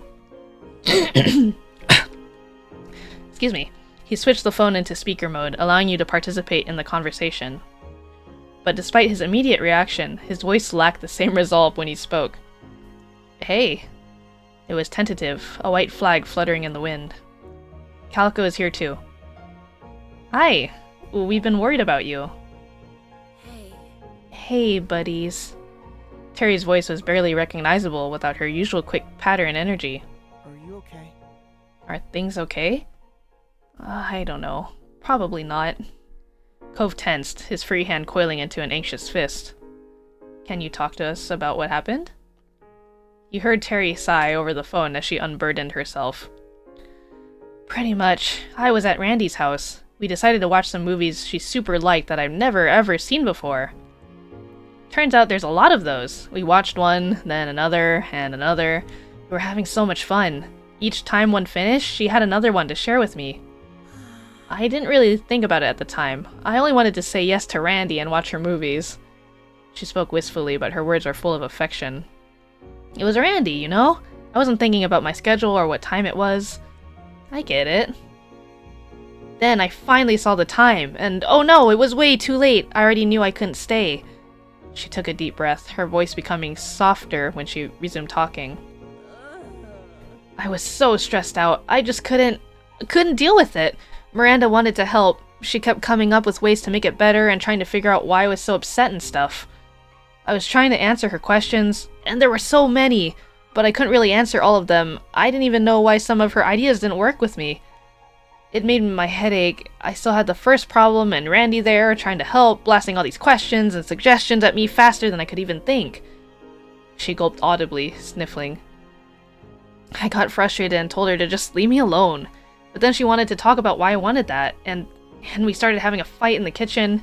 It woke Randy's dad up. We told him about how I wanted to go home, but my parents couldn't get me, so Mr. Eckert offered to do it. That's nice of him.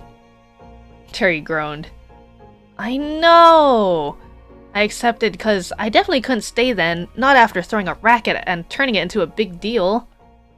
But I feel awful. And embarrassed. Why did I yell at Randy and hurt her feelings? And I made her dad lose sleep by waking him up and having to drive me home? What do you say after that? I have no idea. I don't know where to start. And I don't want to make it worse by saying the wrong thing and fighting again. So, I'm not talking. Terry, Randy isn't mad that you didn't want to stay or that you fought. She just wants to feel like you can talk to her. I mean, you can say whatever you want. She'll listen. Not talking to her at all is pretty much the only wrong way to go about it. Terry lamented mournfully on the other end of the line, but he had a point. Unless she faced Miranda again, there would be no resolution. You looked at Cove, hunched over the phone, staring pensively into it and searching for a solution. This couldn't be solved with the other key party missing, but what if you brought them in? Your phone was still free. Suggest calling Miranda right now.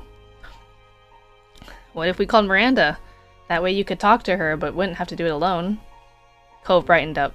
The concerned furrow in his brow, which had taken root when Miranda first called, eased. Well... That could work. Terry, are you up for it?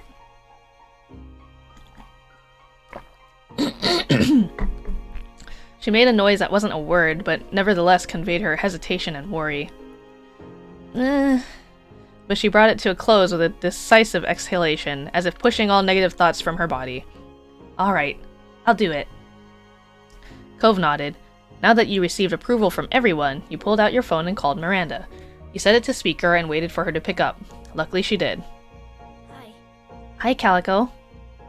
Her voice was still distant, as if her thoughts were elsewhere, but it was loud enough for your needs. Hi, you're on speaker. Terry is on speaker too, on Cove's phone. Oh. She paused while she digested this information. You watched the phone screen, hoping that she wouldn't hang up as a result. Really? Oh, really? Yep, it's really me. Can you hear my voice all the way from your house? To theirs and then mine? I can. You and Cove exchanged looks, waiting for the wall between them to break, and wondering who would be the one to do it. As the quiet dragged on, you caught Cove chewing his cheek. You must have weighed up the same question as you, whether to encourage the conversation along or leave Miranda and Terry to resolve it themselves. The answer came in the form of one sniff, followed by another, from Cove's phone. Sorry. Sorry, Randy. I hope you still like me. What? You were the one acting as if you didn't like me! Her tone was defensive, no doubt a result of her wounds from last night still being raw. What? No way! Everyone likes Randy! You're wonderful! Your eyes met Cove's. His phone was tilted towards you, capturing the call indirectly. You moved your phone closer to his, hoping that the signal was strong enough to convey every nuance of tone. Cove did likewise, bringing his cell right next to yours, even bumping against it as he shifted his grip. I didn't know what to say. That's the only reason I wouldn't talk to you. If I had known the answer, I'd have told you right away. Miranda murmured on the other end of the line. You didn't want to stay. Anything I tried to do bothered you, and you could have told me you didn't know. Yeah, I think I was angry at myself. I did a dumb thing and I didn't want help with it. I wanted to be mad and just deal with it myself. It made me keep doing dumb things. Oh. When she spoke again, her voice was quiet, as tender and vulnerable as the words. I'm sorry. Staying up late watching stuff was all my fault. I had to find a way to fix it. That's what I thought anyway, but I should have given you your space. I'm sorry for being so pushy and sensitive. Hardly? Miranda Eckert having a flaw? I've never heard of such a crazy thing. Miranda let out a ghost of a giggle. Cove cleared his throat. Maybe you should call each other now? Oh, sorry. Sure. Can do. Thanks for giving me the kick in the butt to do this already. Randy Mandy, I'm gonna call you right now. Bye, Calico and Cove. She hung up after squeezing in another quick bye, though not giving you or Cove room to respond in kind. Miranda laughed, the noise tinkling gently like wind chimes in the summer breeze. You're really nice. Thank you for listening and helping. I'm gonna hang up now so I can answer Terry's call. Bye. Bye, and good luck. Bye. Talk to you soon. Miranda hung up, still chuckling softly as your call ended. The room felt emptier without the other voices in it. Cove expelled a sigh that crashed through the nearly fallen silence. He dropped his arms to his sides, letting his head hang down like a puppet at rest. Thank God. Yeah, I'm just happy that things are okay. Cove scratched at his face, his expression cloudy. I think I need to find better ways for dealing with conflict because that was awful. I'll probably do better than that. I think you did okay given the circumstances. Cove meekly smiled as he rubbed at his eyes, weariness creeping over him, and mumbled his next words. We can talk about it another day. Conflict resolution methods? Huh? Oh, no. Forget it. Your eyebrows rose, and then a light bulb went off in your head. Before Miranda called, didn't you say there was something you wanted to say? Cove's original visit had been thrown so off-kilter that it was a struggle to wind your memory back to when he'd first turned up. Now you did, though. You remembered that he had been perky when he'd arrived this afternoon. Was it good news? Cove brushed his hands against his now folded arms shyly. Well, yeah, maybe. I'm not exactly sure it counts as news, or even good. It just is what it is. I'm happy about it, though. You were curious, but you didn't want to push Cove if he didn't want to speak about it. Tell me your secrets. You don't have to say anything, but if it makes you feel good, I think it is good news. Cove chuckled awkwardly, a hand creeping up to ruffle the hair on the back of his head. It's fine. If you want to hear, I can tell you. Tell me, I want to know. He shifted on his feet, as if a different posture might give him the support he needed for the conversation. I didn't want to make it a big deal, but I kind of... Well, not kind of. I just know what my sexuality is now. Oh! A real subject change, huh? He chuckled. True, it was unexpected, but you were excited that Cove had come to understand himself more, and glad he wanted to share that with you. Yeah! That's great! Tell me more? Cove drew a breath, straightening up. I'm demisexual, so, you know, most of the time I don't really have those kinds of feelings. Physical wants and stuff. It's only in some situations, when I'm already really emotionally and romantically connected to someone, that I start to ever think about anything sexual, and it's only with them. I hadn't heard the term until pretty recently, and it just made a lot of sense. Once I knew what it meant, I had a word that fit how I felt. Yeah. And I'm panromantic, cause I've never had a preference for a specific gender or anything. So, yeah. That makes sense. Cove looked down at the floor. Being so open and direct about a matter that personal, which you were sure he'd spent a long time trying to figure out, seemed to be kind of weird for him. Yeah, representation, let's go! I am throwing confetti in the air as we speak. Yippee! All this talk of Cove's sexuality made you reflect about your own. Feelings on yours haven't wavered, or your view had evolved since you were younger. I don't even remember what I answered from the last time we played this. I'm gonna assume it's pretty much the same. Cove had known for years now. It was heartwarming that he had reached a point where he felt similarly capable of discussing his own. He felt even closer. You felt his tiredness deep in the marrow of your bones. It had been a trying day. Now everything was neatly wrapped up. For today, at least. And you had earned a rest. You'd had some good talks and come out of it not only knowing each other better, but yourself too. Hey. Hey, we should probably head downstairs soon, if your moms are still wanting everyone to get together. Oh yeah, that's right, I completely forgot. With a renewed spring in your step, you led the way out of your room. You got downstairs to find the others already assembled and waiting. Hi. Hello. Hey. Good to see you both. Hey. Oh, it's Mr. Holden! Hi! Here we were, trying to corral everyone into a group, but the two of you were already upstairs this whole time. Of course we were together. You paid Calico to stick with me, or did you forget? The statement was meaningless to your family, who looked to each other for answers in vain. Mr. Holden, who got the message loud and clear, seemed embarrassed. He chuckled nervously, rubbing the back of his neck. Ouch, son. You always know when to remind me of that one. Uh-huh. Can't let you live it down yet. Can we hear exactly what the secret is? Oh no, everybody wants to know. The suspense is killing us. Right. Alright. I'd better get everyone up to speed. He held up his hands, palms out, pacifying his audience, or perhaps holding them up as a shield in advance. That first day I met Calico, I'd been worrying about Cove being alone for the summer. There weren't a lot of kids around, and he wasn't exactly on the best terms with me at the time. He glanced around at your family, gauging their responses. I felt like this was my one shot, so I kind of offered them $20 to be friends with Cove, and added that they couldn't tell him about it. Liz gasped. Ma was staring incredulously at Mr. Holden, while Mom's eyebrows had retreated to her hairline. You and Cove, already knowing the story, were the only ones unaffected. But after a while, I really did honestly forget it even happened. He raised his hands higher, now level with his shoulders. Not a bad idea, you thought. If Mom felt inclined to throw a cushion at him, he'd probably manage to block it in time. I know that's bad, but I've had so many grand ideas over the years, it's hard to keep track of them all. Cove smiled, placing his hands on his hips and shaking his head at his father's antics. Seriously? I can't believe you. Though, also, I totally can. Your moms were less indulgent.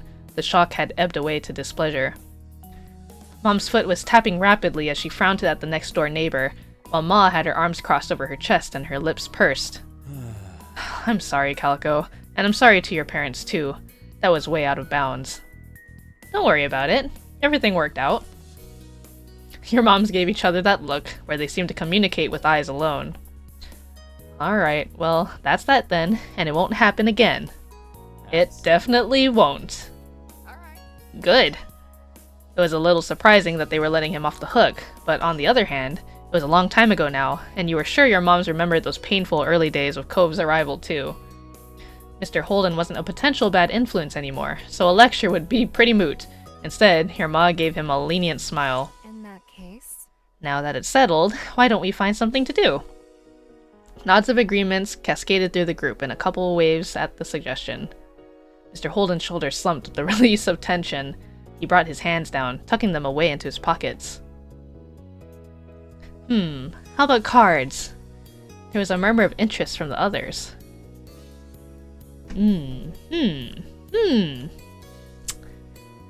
Yeah, I'm down. Most of the group was eager to play, but Mr. Holden was demurring. I think I'll sit this one out.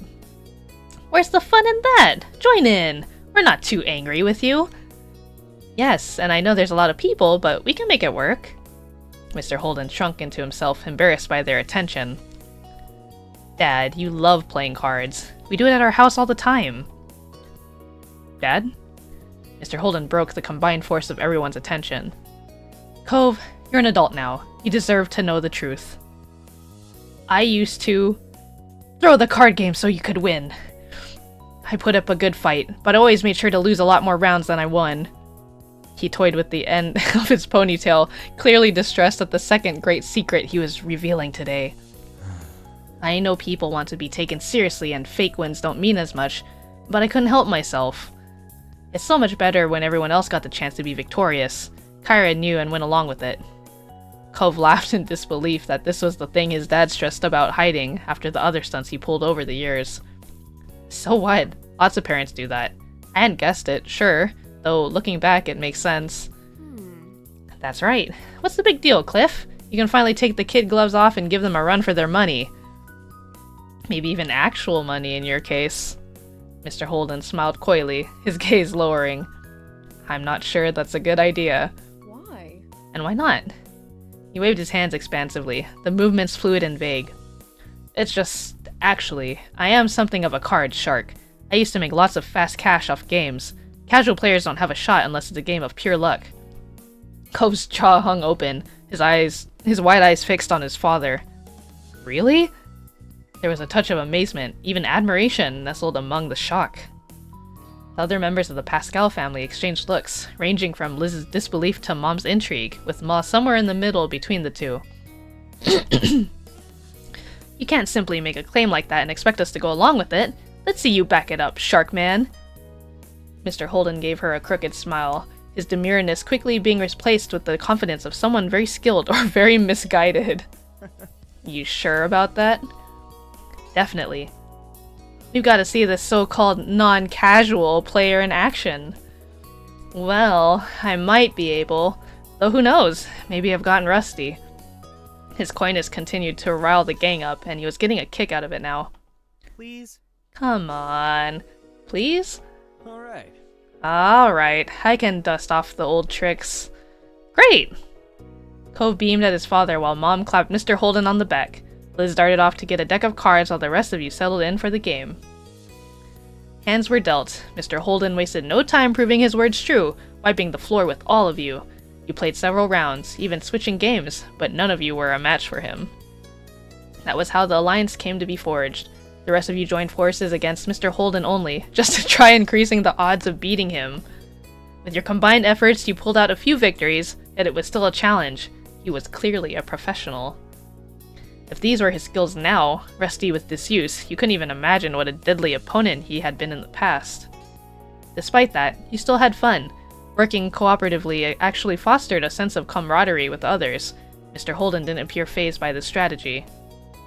You actually wondered whether the increased challenge made it more interesting for him. You spent the rest of the afternoon together with your family and the Holdens, having fun. It was an interesting evening for sure, with many discoveries for everyone.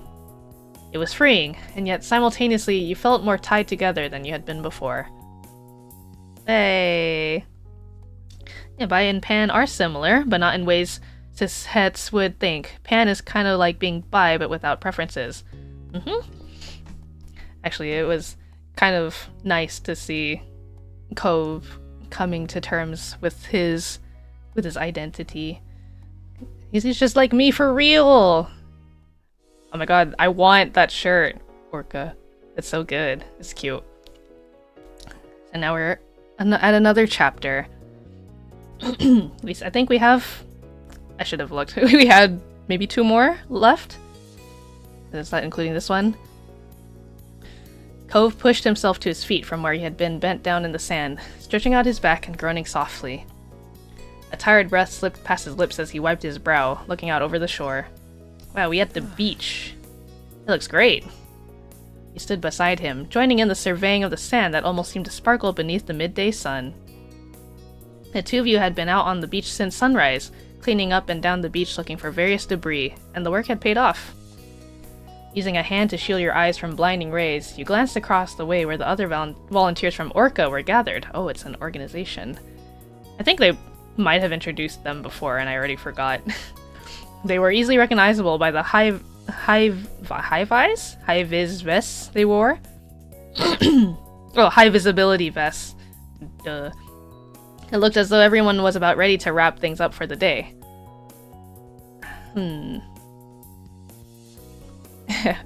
did great, Cove. The beach looks better than I've seen it in ages. Couldn't have done it without you, and the other volunteers too, obviously. We did a pretty good job, didn't we? You shared a smile, relieved to soon be able to take a break, but feeling proud of what you had accomplished. Cove placed his hands on his hips, a pleased grin pulling at the corners of his mouth as he admired the work you'd both done. You'd begun to realize, during your time volunteering for the organization, how seriously Cove took his service. It was easy to see that it was something important to him. You felt equally as invested, and always gave it your best efforts. You enjoyed the work, but mostly wanted to have a good time. And it was right, you volunteered because it was a good reference. You didn't want to be there, but you didn't know how to turn it down. I'm gonna give my best foot forward. It was important that the ocean you grew up with was protected. Yeah! It had always been a big part of your life, and you felt that the least you could do was give back to it in some way. It's been a good year so far. It's crazy to think that it's already time to push for the big event. You let out a big breath, thinking of the formal dinner that Orca organized every year. Being a completely fundraising-focused event for large donors, it was crucial for the organization's projects in this year to come. You had to be over 18 to attend, so this was your first opportunity to actually see it in person. Wow! All you had heard about so far was that it was a prim and proper occasion, with speeches and everything. You didn't know what else to expect from it, as you weren't part of the group who planned the evening. Before the big night came around, the volunteers would have to sell the tickets for it, and that's where you'd be helping. I see. Excited to go, I'm nervous about the event, I'm really curious for the night. I'm so excited. Wow! We're going to an 18 and over event? Not that kind of 18 and over event. We're going to an 18 plus event? Wow. You rocked back and forth on the balls of your feet as you thought of the glitz and glam of the evening. Cove nodded, but something about his smile seemed strained. I'm glad you are. I mean, I just don't feel excited about attending a super formal meal with proper etiquette and stuff, you know? Threw his arms out to the side, making a bit of a show at how ridiculous it seemed to him. I've got sand all over my room and only one nice shirt, and I go barefoot pretty much whenever I can. I'm gonna be so out of place. You're right, I bet you'd rather stay out here. Yeah, doing something that fancy will make it fun. How often do we get the chance to dress up nice or eat an expensive meal? Cove chuckled and shook his head at you in amusement. A small beeping noise came from Cove's pant pocket, and he pulled it out and glanced at the screen. huh? It's the organizers. They've sent a text to the group. Time to call it a day here. Oh, cool. Cove tucked his cell away eagerly, turning to you. Let's head over and drop the trash bags off at the trucks. Then we can drive back and join the ticket team. We've got to be there pretty soon to relieve them. With a stretch of shore this long, the plan was to switch places with the other team who had been pushing the tickets for the fundraising dinner halfway through. It would be a full day of work, but it was Orca's largest event of the year, and all hands were on deck to make sure it was a success. You raise your hand for a high five. Cove's palm slapped solidly against yours, and then he smiled at you crookedly. He collected the trash bags spread along the way together, heading across the beach to hoist them into the trucks, before heading off to the next job. Drive back to your neighborhood and making your way to the shopping street was fairly quick, though Cove stressed a little about being late. Luckily, he was able to find a parking spot nice and close to where you needed to be. You jumped out of the car and quickly went towards where you knew the group would be. Finally reaching the stall that was set up to sell the tickets, you stopped for a moment to catch your breath. That was quite the flurry of activity. It would be your job for the rest of the afternoon to help sell tickets for the fundraising dinner, and looking around the street, you saw that there were plenty of potential buyers out today. That would hopefully help to move the tickets along. The stall itself was simple. A portable table with a few plush sea animals as decorations and a banner stuck across the front. There were 2 volunteers who were already packing up and getting ready to head off to the beach. They gave both of you a friendly smile as you arrived. Hey Cove, Calico, how'd things go at the beach? Not bad. It was good. The place is looking great. We're lucky to get a 2 for 1 when it comes to you guys. Cove cleared his throat awkwardly from beside you, and you noticed his cheeks flushing pink. Here we go again. You laughed it off. We're always happy to be of service. Well, we're happy to have you around. Cove seemed to relax a little more after that, giving the volunteers a small smile. The volunteers made room for you and Cove behind the table, while they circled around to the front of it. Thanks for coming in for a shift. We better make this quick so we can head off to the next place. No problem. What do you need us to do? You nodded and gave a small smile to show that you were listening. One of the volunteers handed you a clipboard with all the details needed to sell tickets, while the other tossed a set of keys to Cove, which he caught with ease. Those are for the money box and supply kit. Make sure to keep them on you at all times. Aside from handling the cash for the tickets, there's also a form on the clipboard for the guests to fill in their info. That way, we know how many tickets we've sold and who will be attending the event. There's a small script beneath that if you get stuck for what to say, and that's about it. Pretty simple, huh? Uh-huh. I think we've got this. Satisfied that you knew what you were doing, the volunteers said their goodbyes and started walking away, leaving you and Cove to manage the stall alone. The keys jingled in his hand as Cove waved them off, before he stuffed them into the pocket of his pants for safekeeping. Bye! Have fun! Once the volunteers were out of sight, Cove dropped down into a chair behind the counter with a sigh. We made it here just in time. It's cool we traded places with nothing happening. They might have been late getting to cleanup duty. He leaned back in his seat, getting fully comfortable in the space, and gave you a small smile. I should stay standing if one of us is sitting. With clipboard in hand, you thought it might make you look more approachable to the people heading down the street.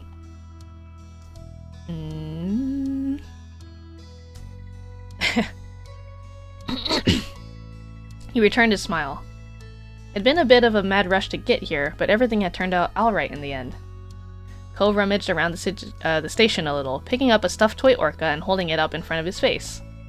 You had to admit that it was pretty cute, with its big, bulging eyes and oversized flippers. Setting it back down on top of the table, Cove moved on to check out the rest of the stall, finding a cooler stashed beneath the table. When he pulled it out and opened the lid, you could see that it was filled with half-melted ice cubes and about half a dozen bottles of water.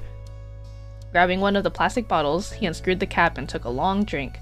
He watched the condensation running along the side and onto his fingers. So? Do you want one?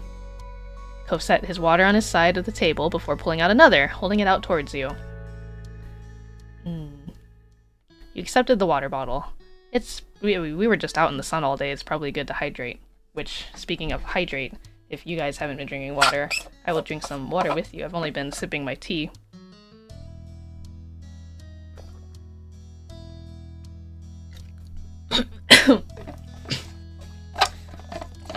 Thanks!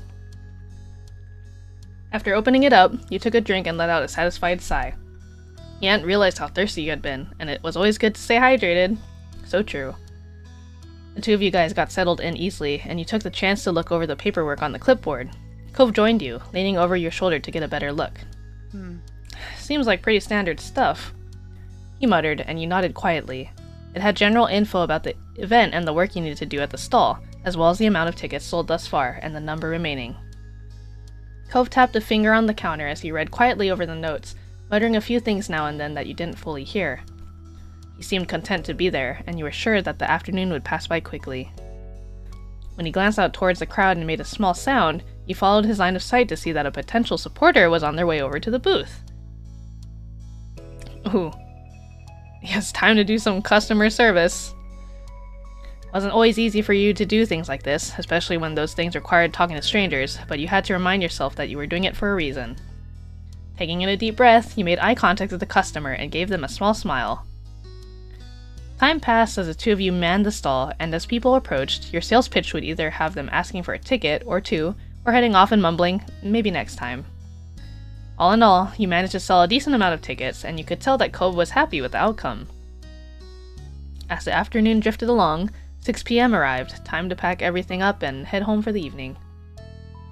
Your work with Orca was far from over, but right now there was only one thing left to focus on: attending the actual event. The days continued on in a normal flow, and before long, the night of the Orca fundraising dinner was upon you. It was early evening, and you were in your room getting ready as the minutes ticked closer and closer towards the time you needed to leave. Ooh. The gala. You wanted some privacy, so you had to lock yourself away on your own.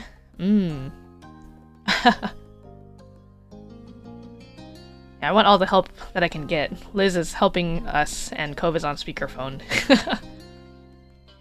You were currently in the midst of picking out an outfit, which Liz was helping you with, while Cove gave his input from the phone. Of course, Cove couldn't see any of the items you and Liz were choosing between, but he was trying to help all the same. The event had strict guidelines, and you wouldn't be let in unless you were dressed to code. That meant having to find a truly professional outfit, but one that you were also happy with. I'm happy to have a chance to get all fancy. There were a couple of outfits that didn't get nearly as much use as you would have liked, and now was the time to show them off. You smiled as you picked your way through the items, your excitement shining bright. That's fine. You don't need to get too in your head thinking about the look, but you do need to hurry up and pick something. At this rate, you're going to have a better time picking out your outfit than at the party itself, but whatever you go with, it'll be great.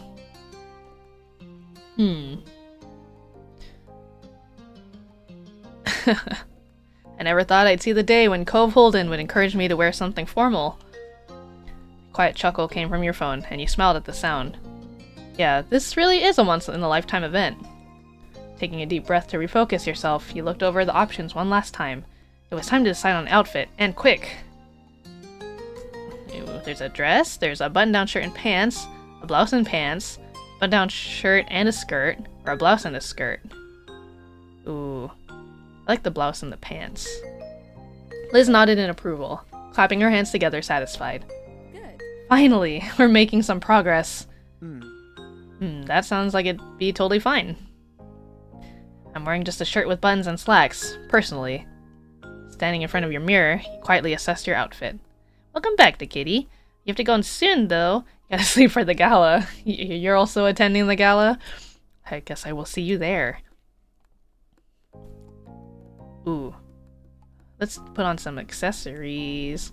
I need a little something extra to finish it all off. Rummaging through the rest of your wardrobe, you picked out what you needed to complete your outfit. Haha. Ooh, a shawl? Maybe it's kind of cold? I like a necklace. Turning back to the mirror, you let Liz drape your best necklace around your neck and clasp it together at the back. Yeah, so many choices. A watch, a belt, a ring, a pair of earrings, an anklet, a shawl. I think it's good to have a shawl, because what if it's cold? Just in case it get... Yeah, see? Just in case it got cold during the evening, you need a shawl to drape over your shoulders. And I feel like that's good enough. Simple. The one that I said I was painting your claws for. Oh, that gala! That's right! You are also going to your own gala. I forgot. Well, I hope you'll have lots of fun. You'll have to let us know how it went. And with that...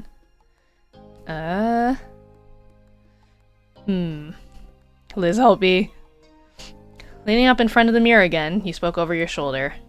Do you think you could help with some makeup for tonight? Absolutely. I'll show you everything I know. You're welcome for that. Thank you. With that, Liz really got into gear. She worked deftly to apply all the details without holding you up too long, all while keeping you informed on what was happening to your face. Finally, you were dressed. It had all come together. Okay, just gotta change my shirt and then I'll be at the car. See you in a minute. When you looked at Liz again, she had a goofy smile pulling at her lips. You look very nice, Calico. Aw, thanks. I do look good, don't I? You admired your reflection in the mirror, happy with the outfit you'd picked out. Liz wiped a pretend tear away with her finger, sniffling dramatically. Oh, precious Calico. You're really all grown up. It happened in the blink of an eye when I wasn't even looking. She chuckled to herself, nudging you towards the door. Alright, time to get downstairs. Your special boy awaits. You carefully headed down the stairs and into the living room, where your moms were waiting for your appearance. As you entered, they both stood from the couch and came over to you, smiling broadly. You look so wonderful, Calico. Nice. And very mature, too. I know, right? They continued to coo and fuss over you until you managed to brush them off. Ma took Mom by the arm and held her close, the two of them admiring you proudly. He sighed dramatically. You're going to be running late if you didn't get going. Liz came over to you and smirked, as if she were reading the very thoughts in your head. You'll have to get used to this one day, Calico. You're the baby of the family, after all. Ma came in to give you one last hug, and before you knew it, another pair of arms were wrapped around you, and then a third. Both Mom and Liz giggled as they hugged you tight. We hope you have so much fun tonight. Have fun. We won't wait up for you. Stay out as long as you need. You're old enough now. Yeah, I'm 18! With the last wave goodbye, you left your family and approached the front door. It was time. Stepping out into the night, you closed the door behind you gently and looked out across the street. Cove was standing there in the street. His eyes met yours immediately, as if he had been watching your house for the moment you would come out. He smiled bashfully. Hey, Calico. Hey, hope you're ready to do this. He took the chance to check over his outfit as he walked across the way to meet you. It was formal for sure, though didn't really feel overly posh. It made sense for him, and it was honestly a sight for sore eyes. He was always beautiful to you. Yeah. Beautiful boy. He looked you over as well, a subtle blush creeping over his face as he quickly cleared his throat and averted his gaze. He seemed to be struggling to find something to say, rubbing at the exposed part of his arm awkwardly. Thank you for coming with me, and for dressing really nicely for this. Your outfit, it's good. Better than good. Really. Great? I guess? Something else? So... yeah.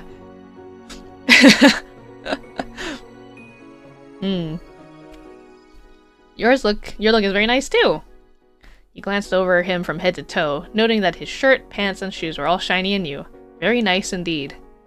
He ducked his head a little to hide his expression, but you didn't need to see it to know he was pleased that you had said so. Thanks.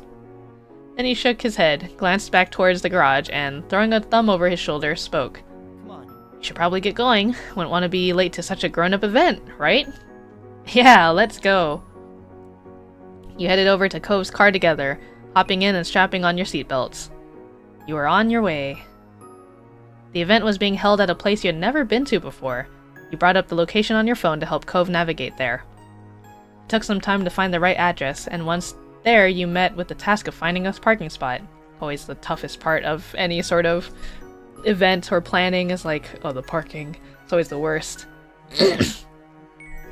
Though you were on time, it seemed like everyone else had already showed up and claimed the spaces. Eventually you found a suitable place, before realizing that it required payment. Cove covered the amount, taking a ticket from the machine and leaving it on the dashboard of the car. Wow, oh my god, look at the fish! Despite the small holdup, you managed to ultimately make it to the event and confirm you were on the guest list before being shown into the dining area. Oh, no sprinkles on your leg! Cove whistled low as he looked around, taking in the extravagance of the room. Chandeliers hung from the ceiling, and the entire place was decked out with beautiful oceanic displays. You were stunned yourself. It was extremely high class, even more so than you had already expected. Could be worse. This is the best looking event I've ever been to in my 18-year-old life. Your lips parted in a wondrous smile as you took in the decorations, and the guests all dressed to the nines. Cove met your eyes with a similar look on his face. You got the impression that he felt the same way about it all. The sound of your names being called out echoed over the din in the room. When you looked around, you recognized a couple of the organization leaders looking your way. They approached you both in greeting, and giving you a welcoming smile and a hello. Cove, Calico, we're glad to see you can make it, especially after all the hard work you've done to help make this night happen. Of course. Definitely, I wasn't gonna miss it. Hello, I'm thrilled to have made it. The place looks amazing. It's so nice to do something like this. Well, thank you for being a part of the team. You're always welcome to help us out with activities whenever they come up. Thank you. Cove shrugged then, eyes darting around the place with an awkward look. So... I guess we should talk to more people. There isn't much else to do at an event like this. You found your way into groups of people who were standing around chatting while some light music played in the background. Servers with large silver trays were gliding between the guests, offering drinks and canapes. Fancy. Cove approached various people as you wound your way through the guests. You managed broaching new conversations well. You were enjoying talking to so many different people, both guests and members of the organization alike, and found yourself enjoying the company. The sound of a microphone crackling came from the podium at the other end of the room. Someone who you assumed must be the host for the evening was asking everyone to sit down in preparation for the meal and speeches. You and Cove looked for your table, finding it easily enough by the little name cards that were placed delicately beside the napkins. A few others joined you at the table, though they weren't anyone that you recognized. The host was still speaking as people were settling, starting off the speeches by giving a welcome to everyone attending. She went on to provide some more information about Orca, which she supposed was for the guests who weren't a part of the organization, and the purpose of the fundraiser tonight. Orca's goals, as she explained it, were to aid in the conservation and restoration of oceans and beaches. There were many people who had helped to make the group as successful as it was. When she read off a list of several volunteers who worked on making the event happen, Cove's name was one of the first to come up. Yes, his chest puffed out in pride at that. Your name then came up a little further down the list. You were smiling from ear to ear at the mention. As she continued on to thank the large donors for the event, you checked over at Cove. He was still grinning happily to himself and tapping his fingers over the tops of his knees, pretty pleased to have been mentioned by name. You could relate to the feeling he left quietly at his reaction. It was good to see all his hard work paying off, but his giddiness was also funny. While the host continued speaking, multiple servers dressed in black were setting the first course of the menu in front of guests. One of the servers set down a plate in front of you, and you thanked them quietly before looking over the dish with interest. You recognized the dish as a simple Caesar salad.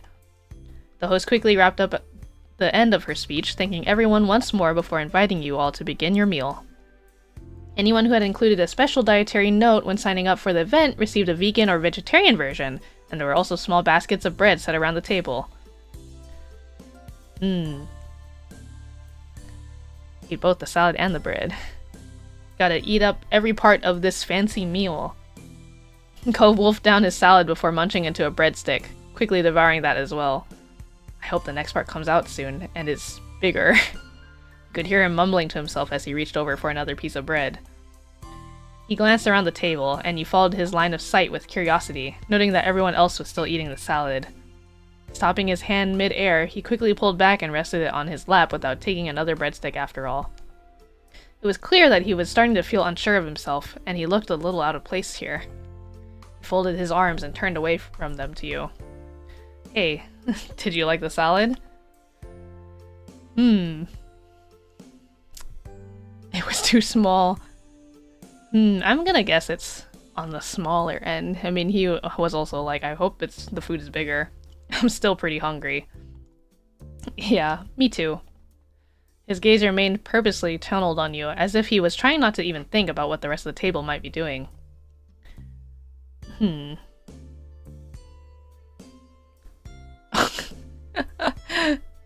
Gave Cove a pat on the hand. His lips tilted up at the corners, and he seemed touched by the reassurance. It wasn't much longer until the main course was arriving, and the various chicken, steak, and veggie dishes were being served throughout the room. An array of scents wafted through the room, making your mouth water. I also need to I can't wait to eat dinner after stream's over. Sounds good. I had chosen... Oh, wait, when you go fancy, I like going for the steak. Personally. It's nice that you had been given the option of how you liked your steak cooked, and the meal on the plate in front of you seemed perfectly to your taste. Cove had gone for the steak, and once he started to dig in, he was completely absorbed by his meal.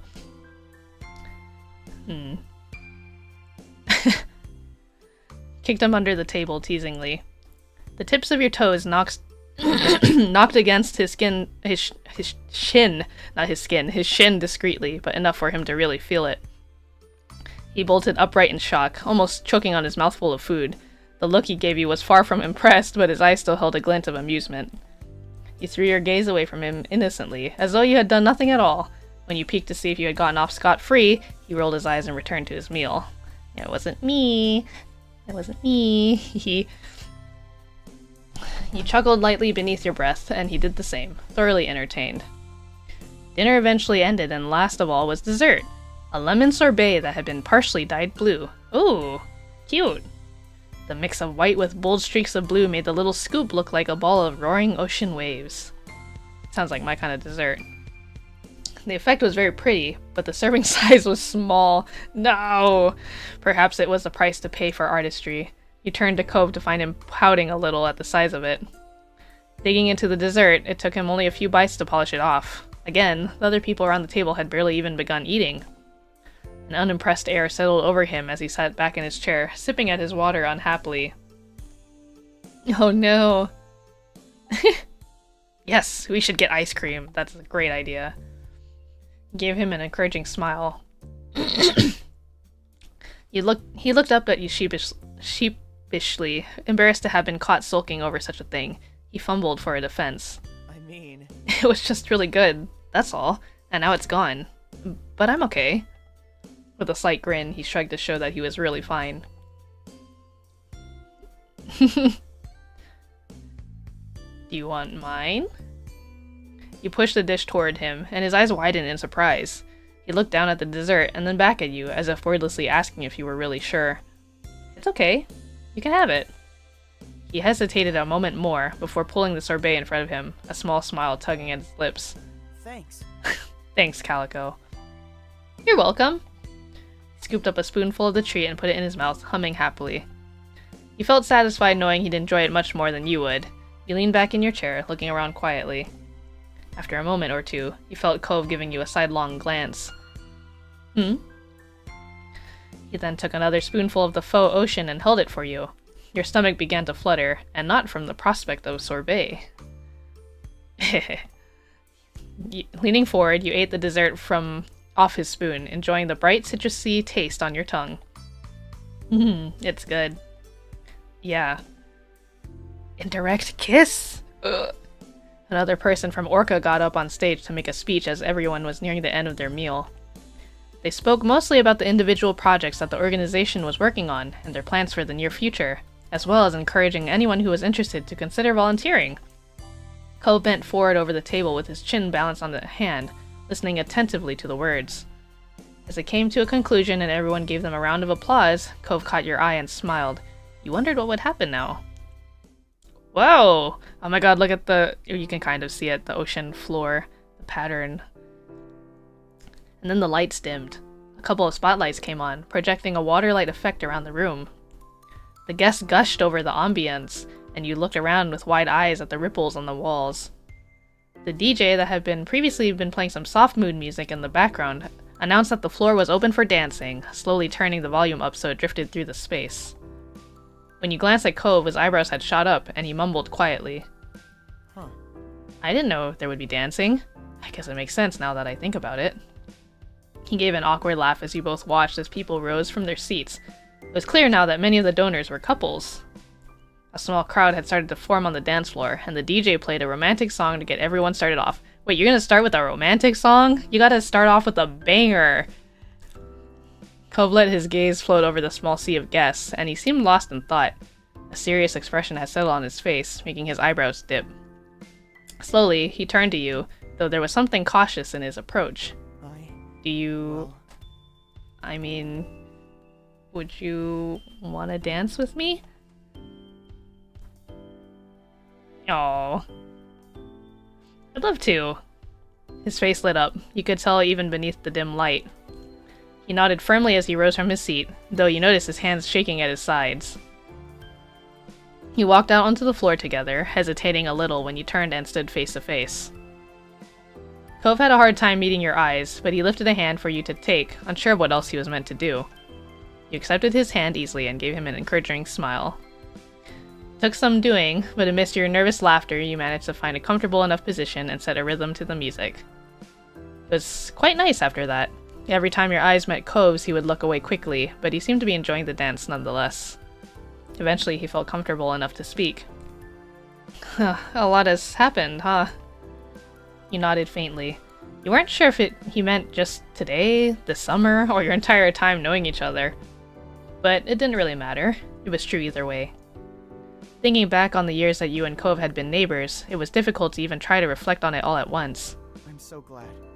I'm glad we ended up here.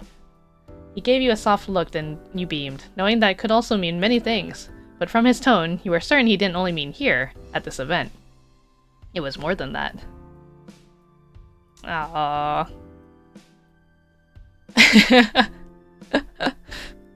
I think we have to tell your dad thanks. True. Probably. The party eventually started to wind down, and at last it came to an end. When the main lights turned on and you blinked against the brightness of them, making sure you still had Cove in your sights. Our one final speaker came up to the podium on the stage, thanking all the guests for coming and wishing everyone a good night. It was bittersweet to see it come to a close. Your time with Cove here was precious. At least, the memories could be brought with you. Giving the space one more look, you walked together with Cove out to the parking lot. The other guests were doing the same, so you got stuck in a bit of a crowd. Though Cove was so tall you could always see him, and it was easy enough not to get separated. The parking lot itself was quite big, and even more noticeable now with the fewer cars blocking the view. It took a little while to actually locate Cove's car across its expanse. Eventually you found it, and the two of you bundled inside the vehicle and buckled up. The trip home was quiet, as you both silently reflected back on the experience. The event had been the biggest night of the year for Orca, and now it was all over, just like that. Outside your window, the surroundings soon became familiar, and you found yourselves back in your neighborhood. Cove pulled the car into his driveway and put it in park before letting out a relieved breath. Home sweet home. Yeah. After climbing out of the car, you walked slowly down to the road, Cove coming over to stand beside you.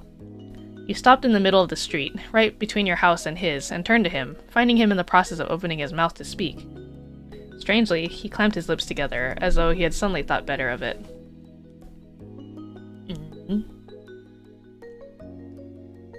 Thank you for taking me tonight. Thanks for coming with me.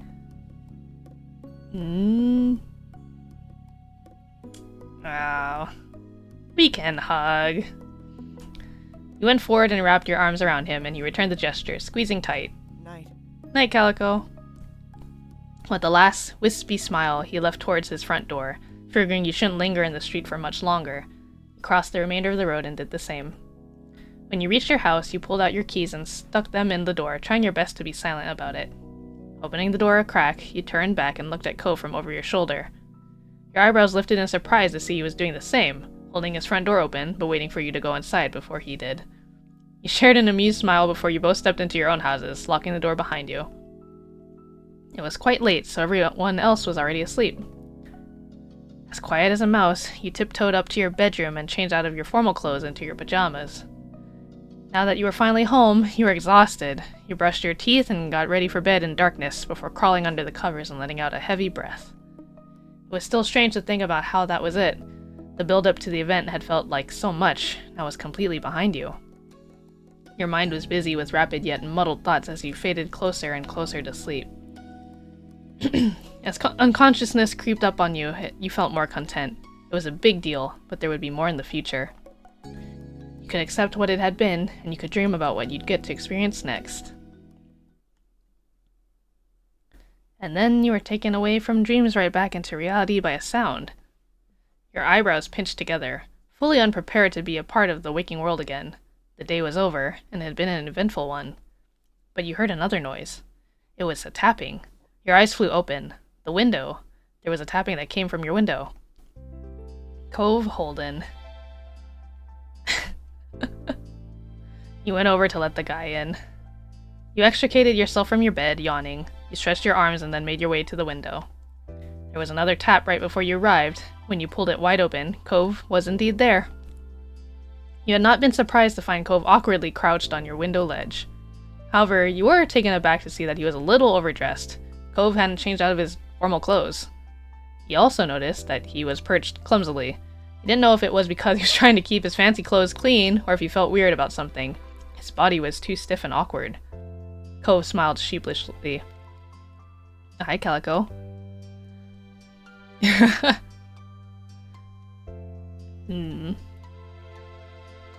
Hi.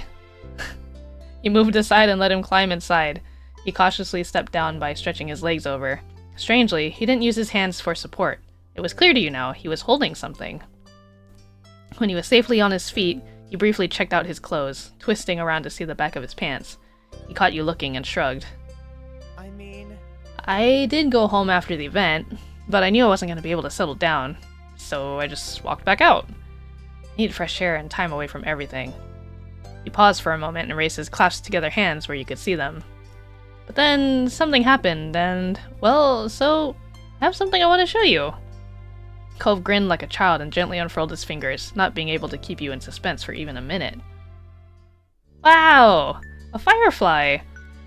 Carefully sitting inside was a tiny yellow light. It blinked off and then on again. A firefly! Delicately, he moved his hand closer so you could see the creature better.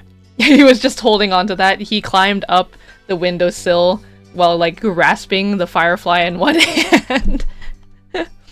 They're back. He closed his eyes, his smile now faintly illuminated by his insect companion. Honestly, I didn't think I'd see them this year. I don't know why. It's just, they were kind of late, and I guess I've been worrying about a lot of stuff lately. You could tell that the firefly genuinely lifted his spirits. He seemed at peace, and he wanted to share that with you. The fact that his first thought after discovering the fireflies was to come over and celebrate the joy with you made you suddenly feel very cherished. Cove opened his eyes, but he looked away, not meeting yours. It's nice. It's really nice, I think. Even if the fireflies disappear for a while, it doesn't mean they're really gone. They'll come back. I can see them again. You waited for him to continue. Cove looked at your face, his smile now fragile. It makes me think about the two of us. We're together, then we say goodbye, and then we're together again. Day after day, year after year, and even if our time apart gets longer, that doesn't make it forever. Calico, I'll always be there, whenever you want to see me.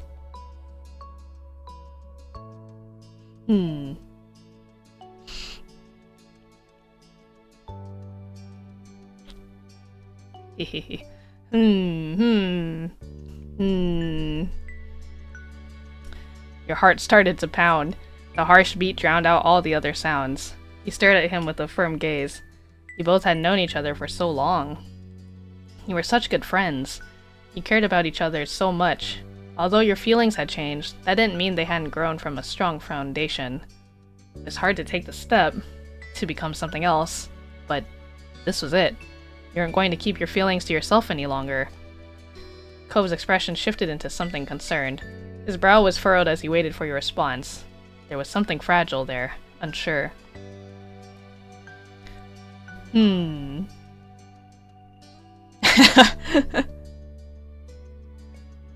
Yeah, we're gonna be the one to ask. Let's do it. Cove, would you want to be my boyfriend? The rapid pulse inside of you seemed to grow even more deafening. Well, that's it. That's what you needed to know. What do you think? Cove froze up, face stuck on the shocked expression, but you noticed a slight tremble travel through his body as he went dark red. He swallowed hard. Oh my god. Calico. His eyebrows furrowed, and he openly struggled with the words. He made several false starts, unintelligible pieces and parts of thoughts. Finally, his voice crackling all the while, he got something out. Really? It's okay? You like me? You want to be with me? He's like, with the firefly still in one hand, like fingers, like fingies. You wanna be with me?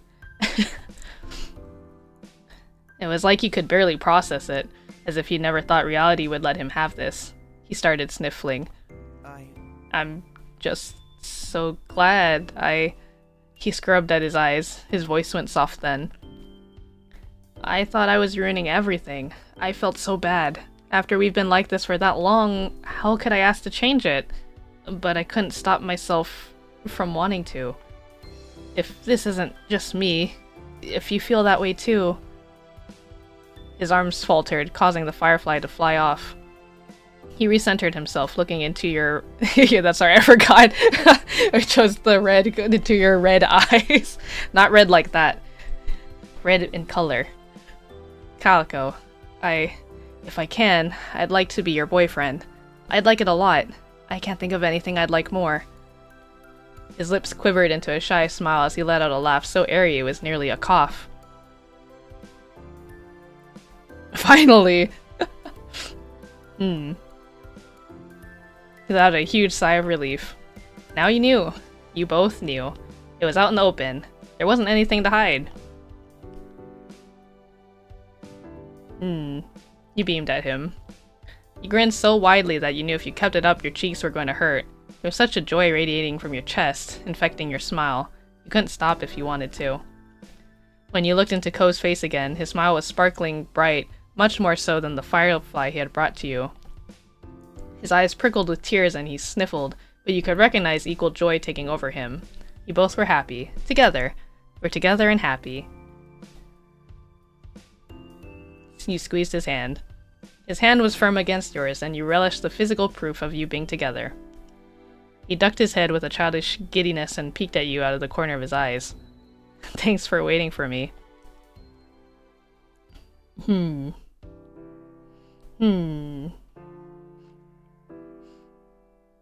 wasn't waiting. You've always been there for me. Calico. We're gonna have to tell everybody about this, aren't we?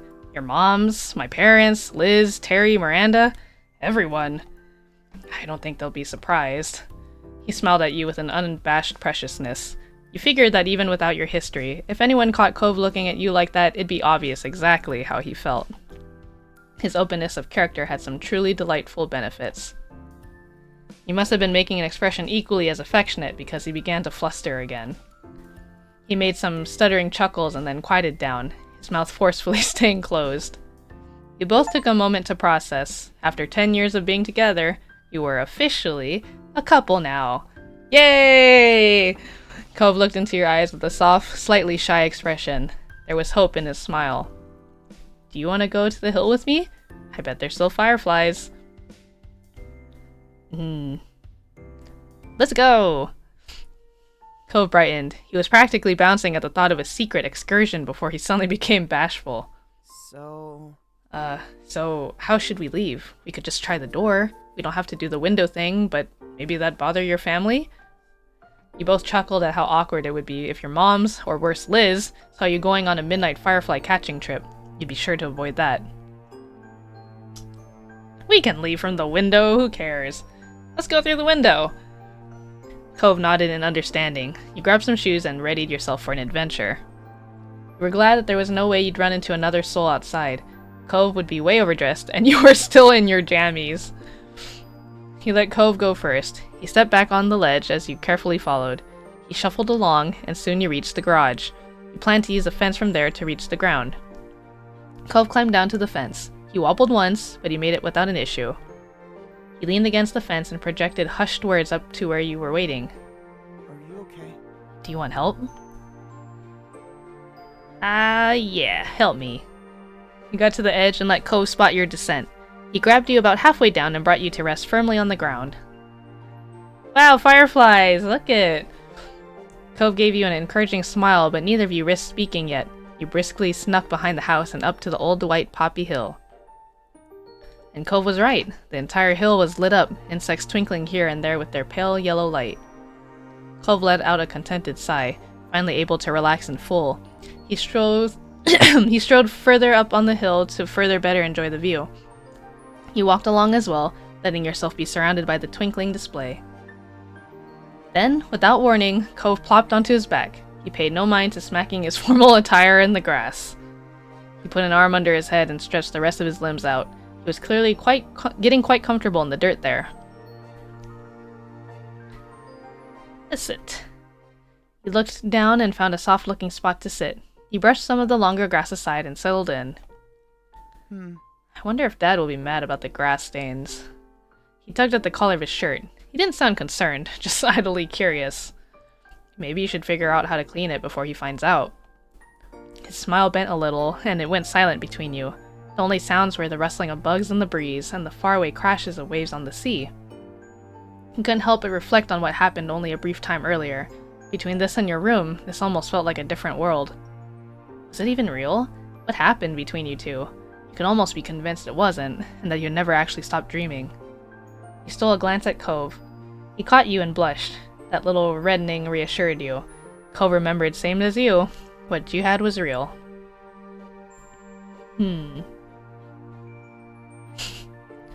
Asked Cove if he wanted to catch fireflies. We should catch fireflies, don't you think? Cove turned his head towards you with a bent grin. I think that sounds like a plan. You smiled at each other and Cove rolled his fancy sleeves up. Then he clambered up to his feet, full of bug-catching enthusiasm. Yeah, let's do it. You got up and brushed off your clothes. A pesky blade of grass tried to stay stuck to your back. With simultaneous nods of your heads, you both ran around the hill trying to take hold of the flying creatures. Every so often, one of you would succeed. Like the children you once were, you would race over to the other to show off your catch. What had actually changed? Fireflies were as bright as ever, and you laughed together the entire time. The hour grew late, and the fireflies mostly dispersed, until only a few stragglers remained. Then even they blinked out of sight, leaving you alone with Cove and your thoughts. Cove stole a second to release the words that had been filling his head during the quiet. I'm so glad. I'm so glad I get to be with you. You felt a great deal of happiness. Cove's expression was completely open, honest, and full of sincerity. He meant every word. No matter how much it didn't seem real yet, it was. It felt as though this was a night that would never end, but you knew it would have to, all too soon. You were only grateful to have been a part of it. These were moments to truly treasure. You never let yourself forget them. We're on the last one for step 3, and then we're moving on to step 4. So actually, yeah, again, I was mistaken. I totally forgot, or, I guess Diggity had told me there was a step 4, and I completely forgot because that was so long ago. But there's still more to this game. Even after we finish this chapter, we're not quite done with the game yet. But I think once we finish this story, I'll probably wrap up for the night, and then we'll come back to our life another time. Oh, I do also have to show you guys, after we finish this chapter, the schedule for next month, because we're already coming up on March. Isn't that crazy? Moving so fast. Like a lazy cat, you stretched your arms above your head and yawned, blinking your eyes sleepily. The day was warm and pleasant, and you were lounging on the couch in the living room, finding it difficult to do much in that moment. Your moms and Liz had gone out shopping, looking for some new items for your sister to take back and decorate her college dorm with. They had asked if you wanted to go with them, but you declined. For you, today was all about relaxation. I know, February is way too short. It went by too fast. I have so much stuff I need to do. Cove had dropped by to spend some time with you, content to join in with doing nothing. The two of you had been chatting idly as you lazed around, talking about the other things you had planned for the summer.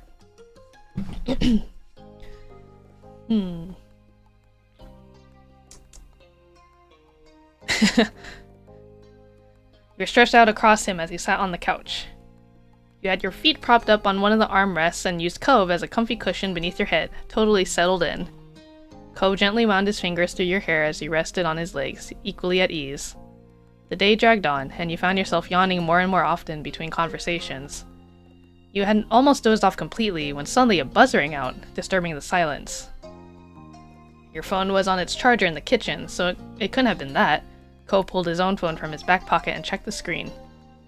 His movement had jostled you, so you tried to readjust your position to get it right again. Oh, it's my mom. After leaning forward and setting the phone on the coffee table in front of him, Cove hit the speaker button. Hey, what's up? Calico's here too. Hi. Hi, Cove. Hello, Calico. Hey, Mom 3. Hi. Cove, baby, I wanted to ask you if you had a plan for all your junk? Cove made a small, outraged grumble, giving you a sidelong glance. That's not junk. It's important. Mm-hmm. Though you couldn't see it, you could tell by the sound of her voice that Cairo was smiling. But is that a yes or no about the plan? He looked over at you, his mouth pulled into a tight smile. I'm still thinking about it. Calico. I'm gonna take the phone off speaker so me and my mom can go over this. It'll be quick. Cove carefully moved you off him and took the phone from the table before pushing himself to his feet. He hit the speaker button again to turn it off and continued the conversation with his mom as he headed toward the door. The lock clicked behind him as he exited the house, and you sank back into the cushions, idly trying to decide what to do next. After electing to grab your own phone from its charger, you resumed your position on the couch, tapping away at the screen. Your mind drifted away from thoughts of Cove and his phone call with all the many ways your device would distract you. It was an effective enough way to kill the time, and you had managed to do various little things when the door opened again and Cove returned. A small smile pulled at the corner of his lips as he shuffled over to the back of the couch. He reached down to give one of your shoulders a soft stroke of his hand. Hey. I'm back. He gazed up at him fondly. Is everything okay?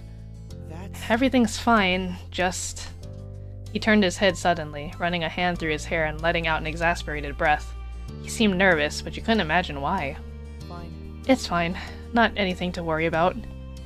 You raised an eyebrow at his tone, moving your head to the side to try and meet his eye. That doesn't explain what's going on. He shrugged and gave you a tight smile, trying to play whatever it actually was off as unimportant.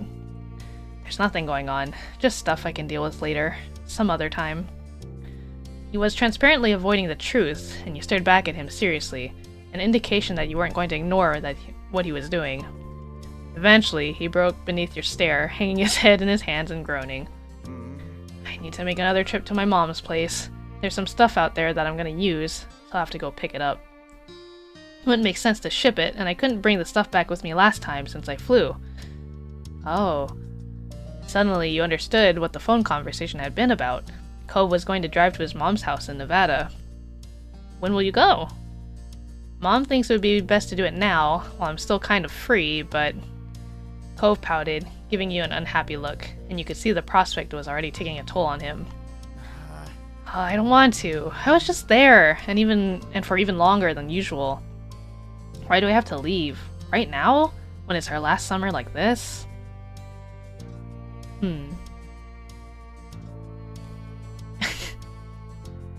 Thought it was cute that he wanted to stay. It showed how much he appreciated being there and spending time with you. Looking up again, you met his bright aquamarine eyes, finding a sad smile tugging on his lips. Oh, Oh! Suddenly his eyebrows jumped, and his eyes lit up like a lamp. You could come with me! What? You should come with me! I mean, I get that the two of us live next door to each other, and my mom lives in another state. My trips there are usually to spend time with her. Just the two of us. But this time it won't be like that. All I'm gonna do is drive over, stay for a night, and then pack up the car in the morning and turn around again.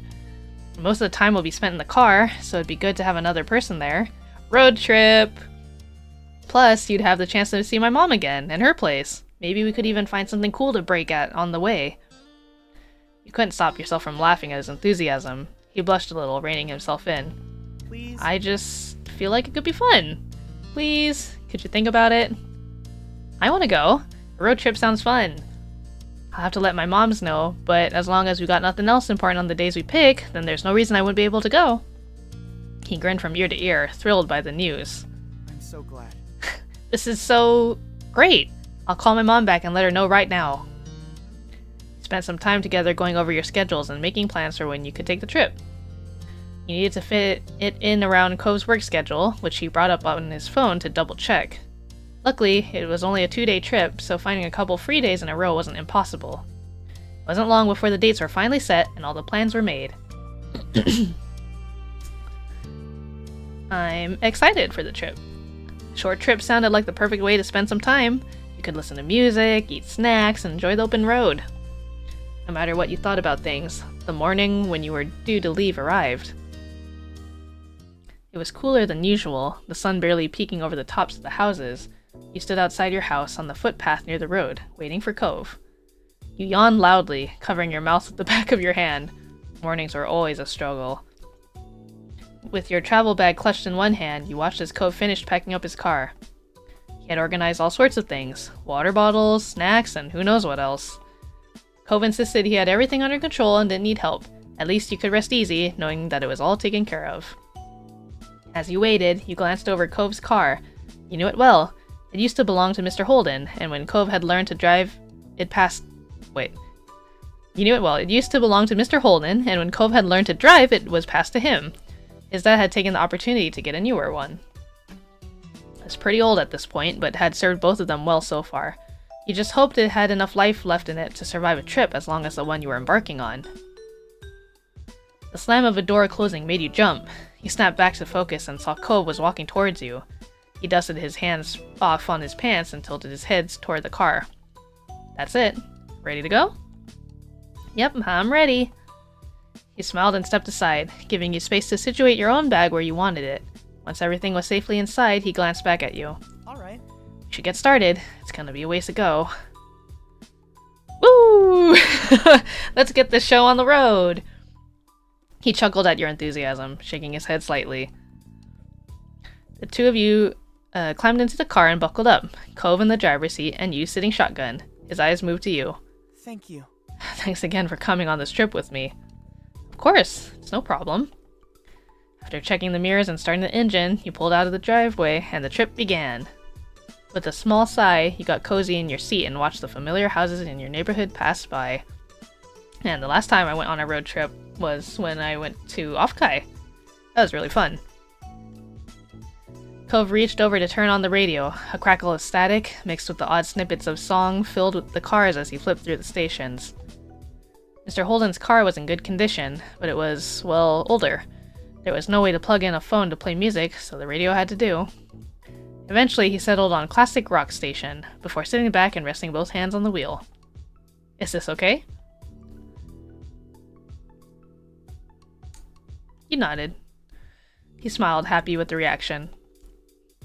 Time flew by, and with it the scenery outside your window became more and more unfamiliar. Neither of you spoke for a good, long while, but the quiet was comfortable. You'd become all too used to each other's company over the years. Eventually, Cove broke the silence, clearing his throat softly before he spoke. It's been too long since you and I have spent time with my mom. I know she still comes to the neighborhood sometimes, but it's not even once a year. I'm always going to hers. I'm happy the two of us are doing this. Yeah, me too. Your elbow resting on the windowsill, you gazed out at a world that was slowly coming to life as the morning rolled on by. The sun climbed higher in the sky, forcing you to adjust the visor overhead to keep it out of your eyes. Hey, do you mind reaching back for me? Ko gave you a sidelong glance as he drove, indicating with a nod of his head and a tiny smile. I want some chips. The salt and vinegar ones. Oh, good choice. That's a great flavor. Right? Eat whatever you want too. I brought a bunch of everything. Stretching out the seatbelt to give yourself space, you twisted in your spot and reached into the bag holding the snacks. It took a bit of effort to sort through the collection of goodies stuffed inside, but eventually the bag of chips crinkled beneath your fingers as you pulled them out and sat back in your seat. Here. Thanks. Do you mind opening it? His eyes lit up at the prospects of the snacks and you shook your head in amusement, popping the top of the bag. You should probably feed them to him because he's driving. His eyes widened, the hints of a blush creeping over his cheeks, but he steadfastly continued to face the road. No, that's okay. Can you just pour a few into my hand? Yeah, sure. Thanks. Cove held out one outstretched hand. You did your best to have the chips fall into his palm, but some did end up on the floor. Oopsies. After that, you rolled up the top of the bag and stowed the chips safely in the back again. When you turned to the front, it was to find Cove crushing the fistful of chips into his mouth, crunching loudly. He wiped his hand on his pants absentmindedly, before gripping the wheel and spilling crumbs all over the place. He laughed at that. You couldn't stop the amused sound that escaped you, and when Cove raised a questioning eyebrow, you simply shook your head. The hours drifted by much the same way as that, with the two of you snacking and chatting as the day stretched on. It was fairly calm and quiet, traveling along the open road, and you found little in the way of interruptions. At one point, you passed a Welcome to Nevada sign, and Cove gave a tiny cheer. He was in disbelief that the two of you were seriously all the way in another state like this.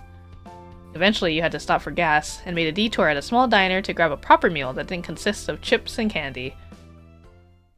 Isn't it crazy how, like, if you guys have ever been on a road trip, it's like, when you're going on a long drive, calories don't matter. You just gotta eat whatever. You just gotta keep yourself awake and focused on the driving. After refueling both the car and your stomachs, the drive was back on, just as the sun began dipping beneath the horizon and bathing the sky in a wash of orange light. By the way, what is your favorite snack to snack on? Or, I guess it doesn't have to necessarily be a snack. What's your favorite thing to eat or drink when you're on a road trip? I personally like, they're like little crackers, or are they crackers? I guess they're kind of crackers. Like, they're called sesame sticks. They're just basically like sesame crackers, but they're the things that you can like put in salad and stuff. I just like eating that. I feel like a little hamster eating like my kibble. Cove informed you that there wasn't too much longer left to go. You were almost there.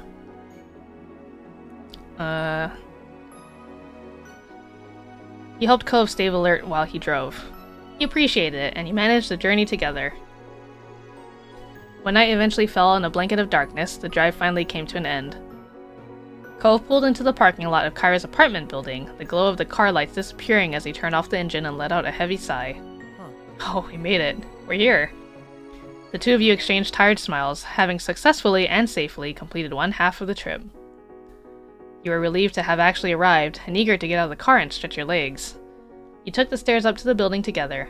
After a knock, you were abruptly met by a flash of green hair as Kyra opened the door and immediately took her son in her arms. Oh, look at her cute little apartment. There he is, my gigantic baby boy. She squeezed him for a moment and then pulled back so she could examine his face. Are you even taller than the last time I saw you? Cove gave her a fond look as she patted the tops of his shoulders proudly. You say that every time I'm here. Doesn't even make sense right now. My last visit wasn't that long ago. Kyra simply laughed before letting him go fully and ushering the two of you into her apartment. Then she turned to you, a wide grin pulling at her lips. Calico, it's so nice you came along with! And as a bonus, you both arrived in one piece. Yeah, it's good to see you. It's been a long time. Kyra beamed at you both, and while you would have loved nothing more than to settle down and rest after the drive, you could see she wasn't going to let you go that easily. So, how was the trip? I admit I was just a pinch worried. We barely made it. Cove gave you a dry look, a small smile tilting his lips. We handled it just fine. Kyra clapped her hands together, the bracelets around her wrist jingling. I'm so proud. I can hardly believe how mature you both are. Where did all those smarts come from? Cove ran a hand over his hair with an awkward chuckle.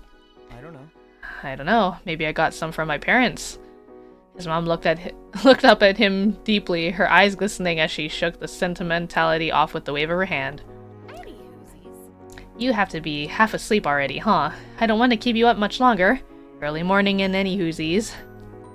How do you want to deal with the sleeping arrangements? I've only got my own room and Cove's, though the living room couch isn't bad. Calico can use my bed. I'll just sleep on the floor in the room. It doesn't matter for one night. Kyra laughed out loud, startling you both. You raised an eyebrow at her outburst, giving her a quizzical look. Oh yeah, you'll just stay on the floor.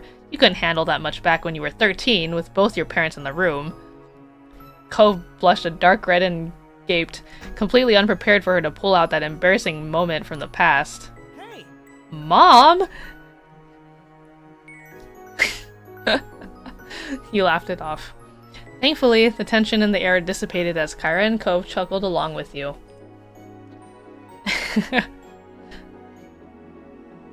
Thank you for letting me have the bed. Cove offered a small smile. Don't worry about it. No problem. So... Oh, would you be okay with me sleeping on the floor in the room? I'd rather be there than out in the open in the living room, even if there is the couch. Yeah, you can sleep on the floor, whatever. Kyra giggled softly, drawing your attention back to her. All funny stuff aside, you need to get some sleep for tomorrow. Seems like you're setting yourselves up not to not get any.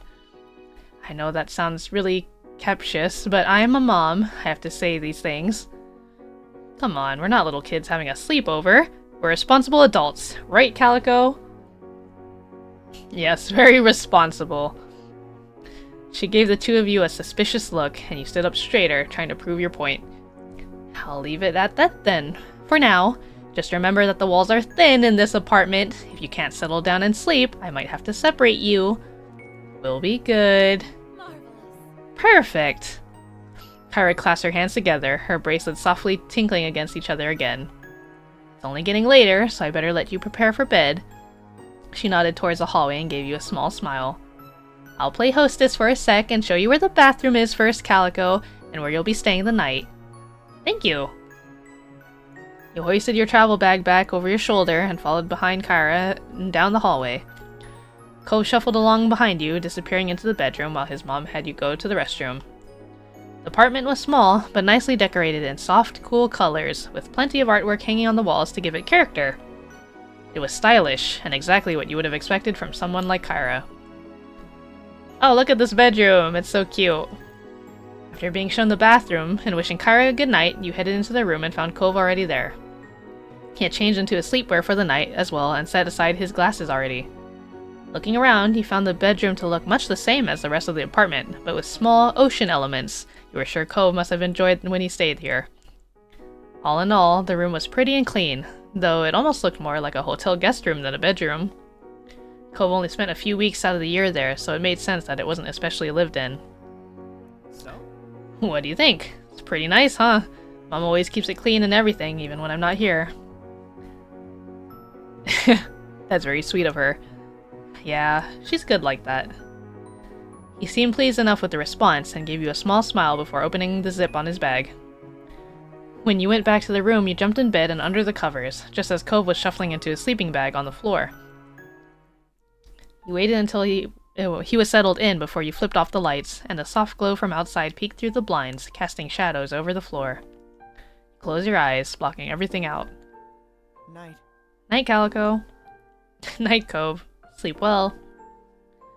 The room grew quiet as the two of you wound down for the night, and you found yourself listening to the sounds of the city outside the window. The noise out there was so different to what you were used to back home. Cars zooming past and people out having fun, instead of crashing waves and the ocean winds cocooning your house in their embrace. Cove shifted around in his sleeping bag, making the fabric crinkle loudly. Oh, I've outgrown this thing. Should have checked it earlier, but the trip was kind of short notice. Really sure you don't want the bed? I don't mind trading places. No, it's alright. It's more important that you're comfortable. Don't worry about it. You're already doing me a big favor by coming here in the first place. Just let me do this one thing and give you the bed. That's what I want for this trip, okay? Pursing your lips tight, you gave a small nod and admitted defeat.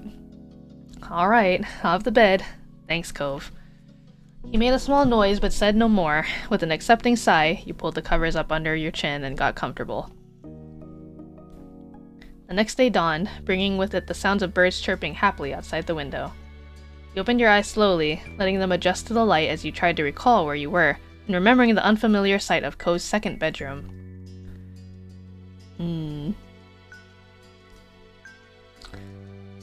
No, I always gotta set an alarm. I cannot be trusted to wake up on my own. I will surely sleep in.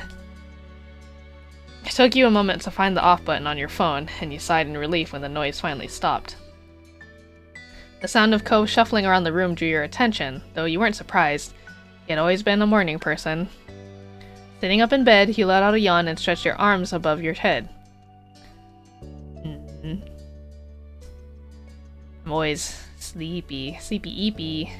You were used to sleeping in longer than this, and the late night hadn't helped. Morning. The two of you were on completely different wavelengths right now. You pulled yourself out of bed, grabbing a fresh change of clothes and your toiletries before heading to the bathroom. After all that, you met Cove back in his room. He was sitting on the floor when you entered, sorting through a bunch of stuff in a box, determining what to bring and what to leave behind.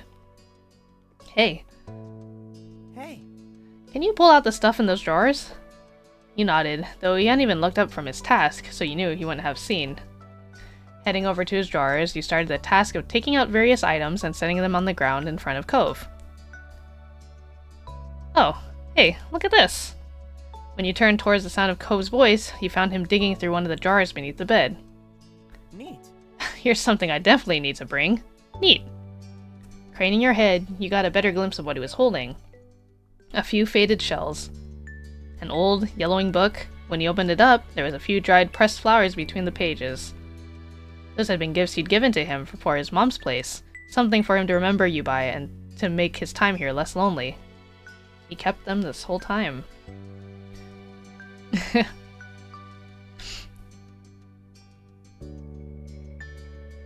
Started to feel a little emotional. Cove looked up at you when you sniffled quietly, seeming concerned. You wiped away the tears that were building in your eyes, feeling a little silly. Sorry. He smiled at you, his face softening. Why would you apologize? It's alright. It's wonderful. Thank you. It's nice. These are special. It was important, having a piece of you with me when we were apart. I feel the same way. That's why I gave them to you. Cove smiled, pleased that the feeling was mutual, but then the expression became more amused. And did you keep the souvenirs I brought back? Nope, you said jokingly. He shook his head with a grin. Thanks. Another hour passed by in silence, and you were happy to see you were making great progress with Cove's room, with only the closet left to sort through. You took a minute to take a mouthful of water from your bottle. Good reminder, thank you. Our life, I will now drink water. Everybody else should also drink water.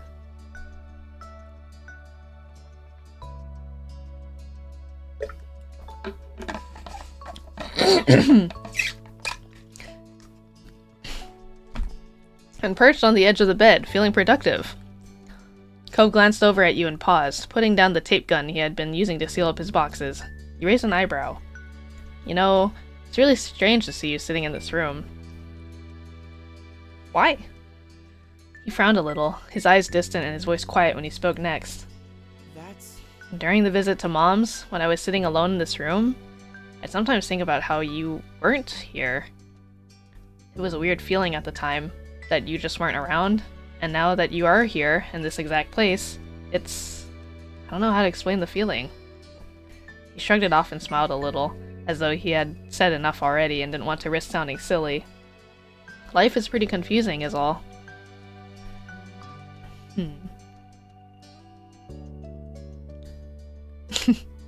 That's true. Life makes no sense. but I think we both managed to navigate it well enough so far. He smiled slightly, nodding his head a little. Yeah, I hope so. He looked away satisfied, heading over to the closet, and the last of the items to be sorted. Before long, every box, closet, and drawer had been thoroughly combed through, with the items either neatly packed up in boxes or organized and returned to their proper place. With a sigh of relief, you glanced around the bedroom and the work you had done together. Alright. We're done. Good job to us. I'm gonna change out of my PJs for the drive. Wait, why would you change out of your PJs for the drive? You should drive in your PJs. You should be comfy. Yeah. When the two of you headed out into the living room, ready to get everything finalized and hit the road, you found Kyra in the kitchen, pouring a cup of tea. Cove headed towards her, leaning casually against the counter that divided the two spaces. Hey, you didn't have to get up so early. Come on. Are you crazy? Of course I have to see you off before you go. You can't sneak away while I'm out cold. She beamed at him, and in all honesty, seemed more than happy to be up and getting ready for the day. Do you want some breakfast? I've got some... what's muesli? I'll have to Google that later. Or eggs and toast? Oh, and some of that fruity cereal you... some of that fruity cereal you used to love? That's okay. I should really eat on the road. Kyra smiled sadly, a little disappointed, but she seemed to understand that your time was running thin. I thought you might say that. In that case, I packed you some snacks for the road. What do you think? Even if you don't end up eating them, take it anyway, just in case. You can always feed them to Cliff when you get home. And tell him I said hi. Cove laughed and shook his head, knowing his dad would love nothing more than to polish off whatever food Kyra had prepared for you. Thank you. Thanks, Mom. You really didn't have to.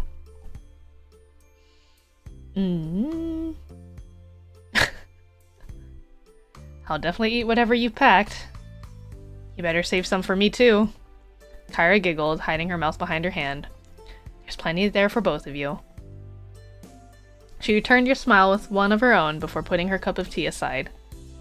Well, I hope you get the car packed. Sure. Thanks.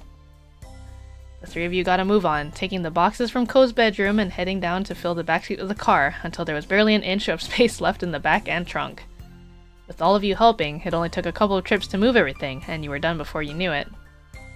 Then, it was truly time to say goodbye. You convened back inside the apartment, where Kyra had looked over the two of you with a quiet smile. It was great to see you both. Thank you for coming. She gave each of you a hug, and you felt a little sad that you hadn't been able to spend more time with her.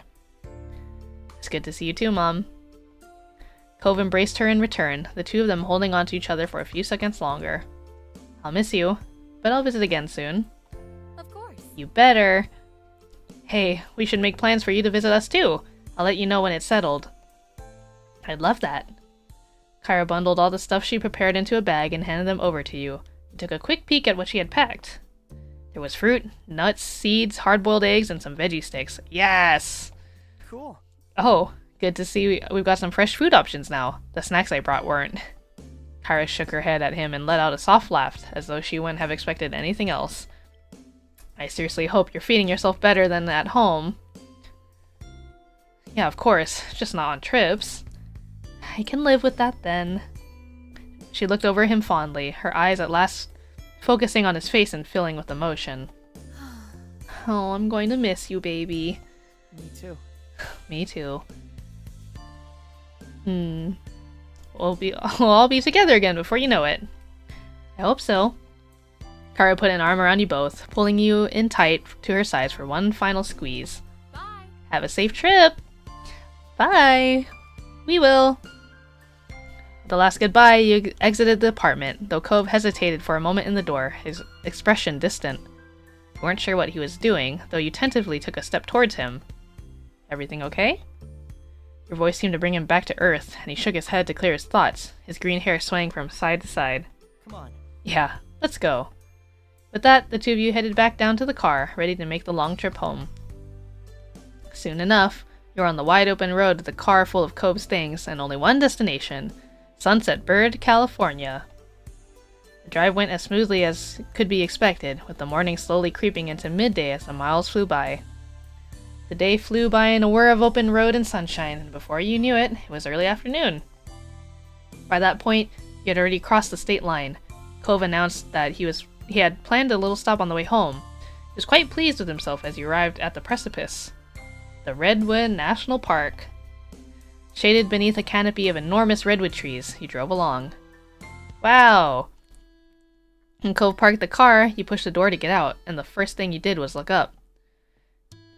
Enormous redwood trees surrounded you on all sides, their massive trunks shooting straight up into a canopy of foliage overhead. There were too many of them to count, stretching on and on as far as you could see. You squinted against the sunlight that was peeking through the leaves and dancing on the paths around you. It's great, right? He smiled at you from over the roof of the car, before glancing around the place fondly. Remember the trip our families took here that one summer? It was cool going on a journey and seeing the forest in person, even if we didn't stay very long. So... And I guess we can stay for even less this time, but oh well. It just seemed like a good idea to stop by. Who knows when we'll get another chance? His voice got a little softer at the end. It seemed to be bittersweet for him, being in a place he was so fond of, but not having the time to appreciate it fully. Yeah, it's always nice to make little pit stops, especially if they're like fun ones that you can plan along the way. It was a beautiful place to stretch your legs and take in some fresh air. Yeah, it is better than taking a break at a gas station, true. There will be more chances in the future, I promise.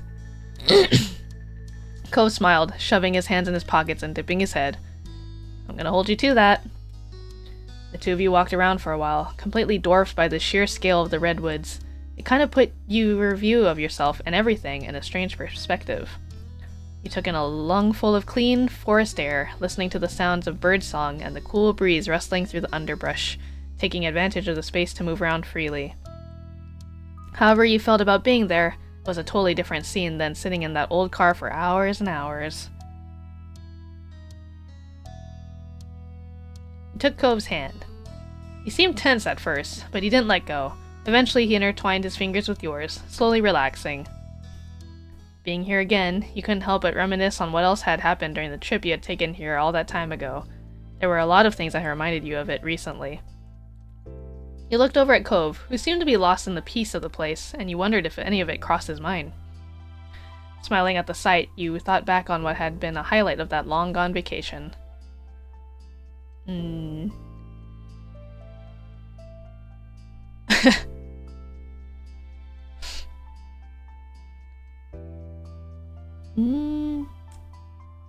remember how a bird stole your dad's lunch?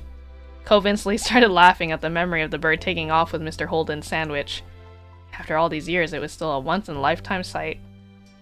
Poor Dad. He can never catch a break. You continued chatting about the trip a little while longer, about the things you had seen and done, and even eaten.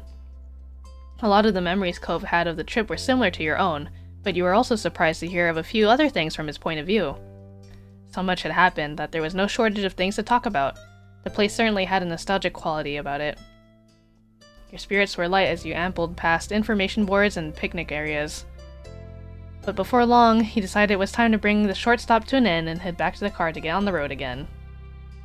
Cove sighed when you finally reached the vehicle, jingling the keys in his hand before unlocking the doors. Well... I wish we didn't have to go, but we're going to be responsible and not stay longer than we should. How grown up of you.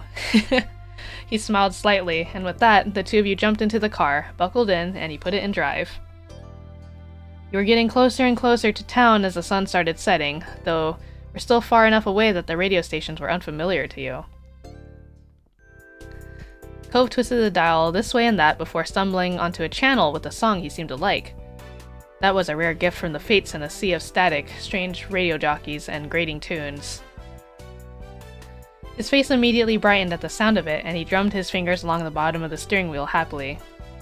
Sitting back in his seat, he bopped his head and shimmied his shoulders in time to the tune, all while mouthing along to the words. Occasionally, he even lifted one hand from the wheel to gesture with his fingers for a specific line. You sing along, of course. Cove raised a pleased eyebrow at your vocalization. Emboldened by you, Cove decided to speak the words rather than lip-syncing. Your voices mixed together, slowly creeping louder and louder as you belted out the words to the song. Every now and then a word would be sung wrong, and by the end you were both laughing too much to continue.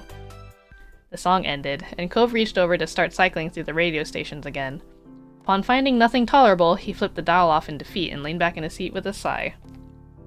You rested your head on your hand and stared out the windows as the sky darkened, watching the landscape slowly melt into more familiar views. The miles went on, and any energy you had earlier was beginning to drain away. You imagined home and your family. You'd be there together soon. You know, I've spent all these years living in Sunset Bird, and taking a few weeks each summer visiting my mom in that second room. That's not gonna happen anymore. Not really. I mean, I can still see my parents, but the way it all works between us has changed. Forever. He paused, the silence stretching, a serious look settled on his face, his thoughts far away.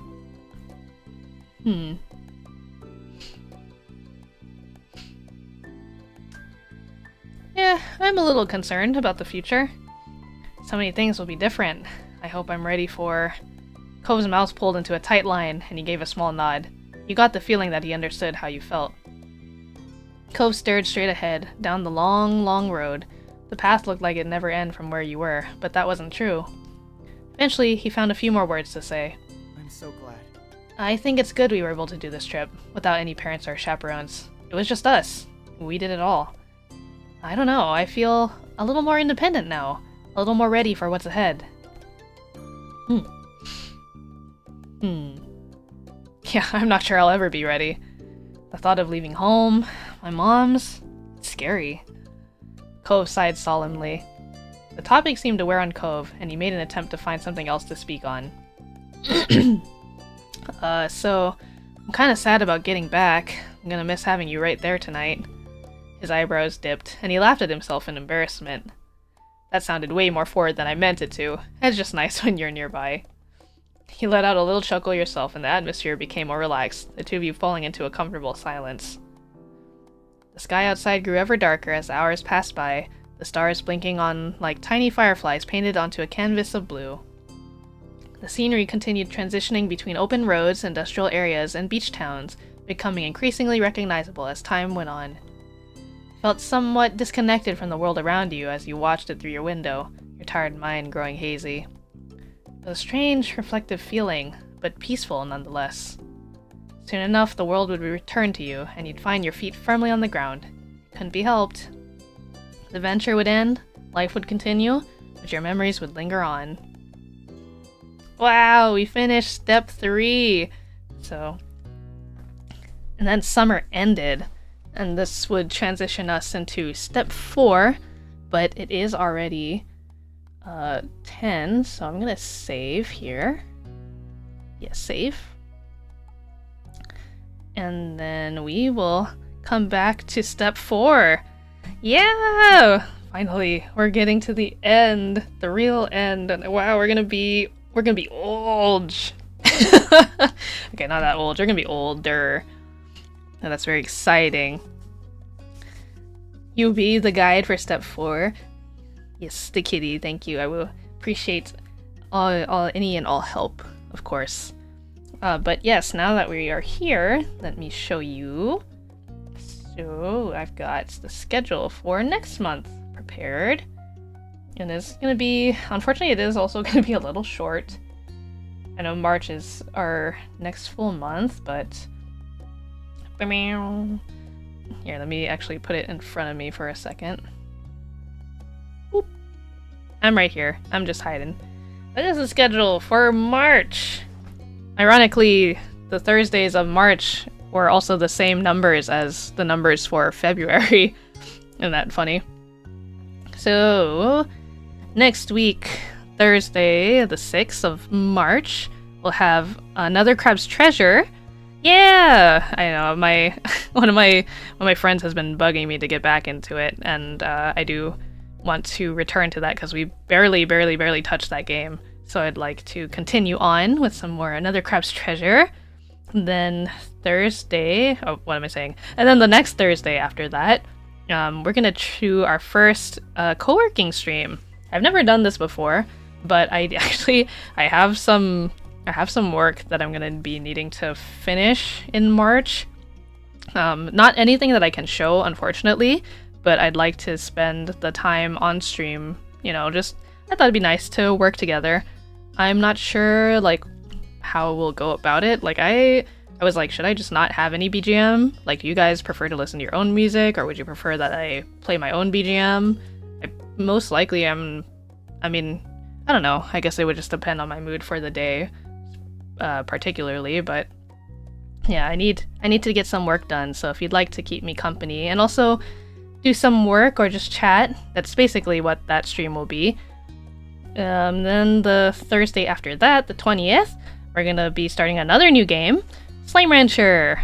I actually bought Slime Rancher a long time ago during like one of the Steam sales, and I have yet to actually download it onto my computer and play it, so I thought that'd be fun.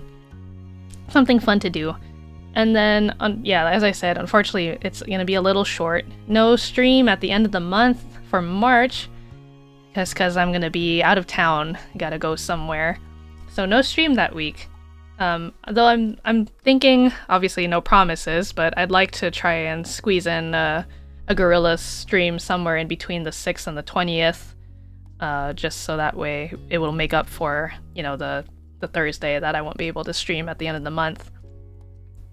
So yeah, that's the plan so far. Obviously, if you're not already following me here on YouTube or my socials, feel free to do that if you'd like to keep up with me. Any changes to it will be posted on, yeah, my YouTube and my socials. I'm more active on Blue Sky these days, or I try to be, but I do still keep up my Twitter. Twitter has just kind of become like a hey, I'm streaming today, oh, thanks for joining the stream. Like, it's I don't really post like any fun extra stuff on there, and Blue Sky is the place where I'm kind of trying to do that a little bit more.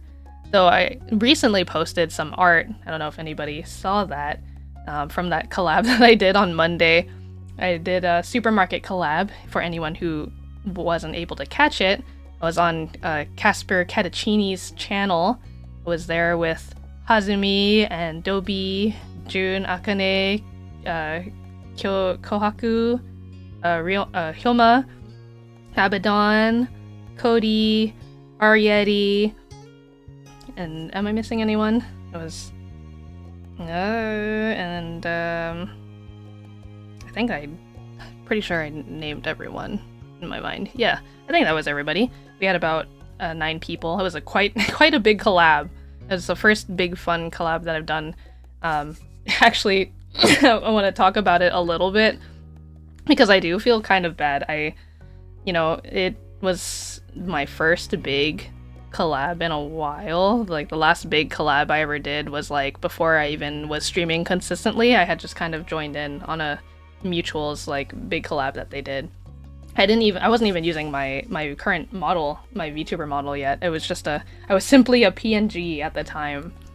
But yeah, so this was the first big collab I had done in a long time, and initially I wasn't nervous, but then as we got closer to like going live, I did become nervous because it was my first time meeting and interacting with a lot of these streamers who I followed or watched. And so yeah, and then we were playing the game, and then maybe like maybe a little less than halfway into the game, I started getting motion sick. So then I was like talking even less. I just was like sitting in a corner and trying to speak up where I could. But yeah, I wish. I mean, I still had fun. I appreciate that Casper invited me and I got to be included in that. It was exciting, and I hope it'll lead to more bigger collabs, or more just collabs in general in the future. I'd love to interact with more VTubers here and there. But yeah, after that, because I was thinking about what had happened during the stream so much, I did like a little doodle because I wanted to find another way to show like my appreciation for being invited. And so I tried to create a fun little group picture. I actually wonder, I should be able to show it off here. Let's see. So, image. Yes, okay, just a image, browse. Where is it? It should be still in my desktop, I think. Yeah, here we go. I'll just use the small one. Yeah, so here's all of us. Wait, maybe should I do the bigger one? Oh no, I can just scale it. Yeah. So I doodled this the same night that we did the collab. And to give a little more context to this, because I know some people... I saw some comments that were kind of confused. Where am I? Let me bring myself up here. Doo-doo-doo-doo. No, wait. Oh no, undo that.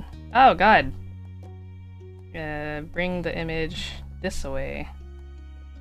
Down this way. Come to me. There we go.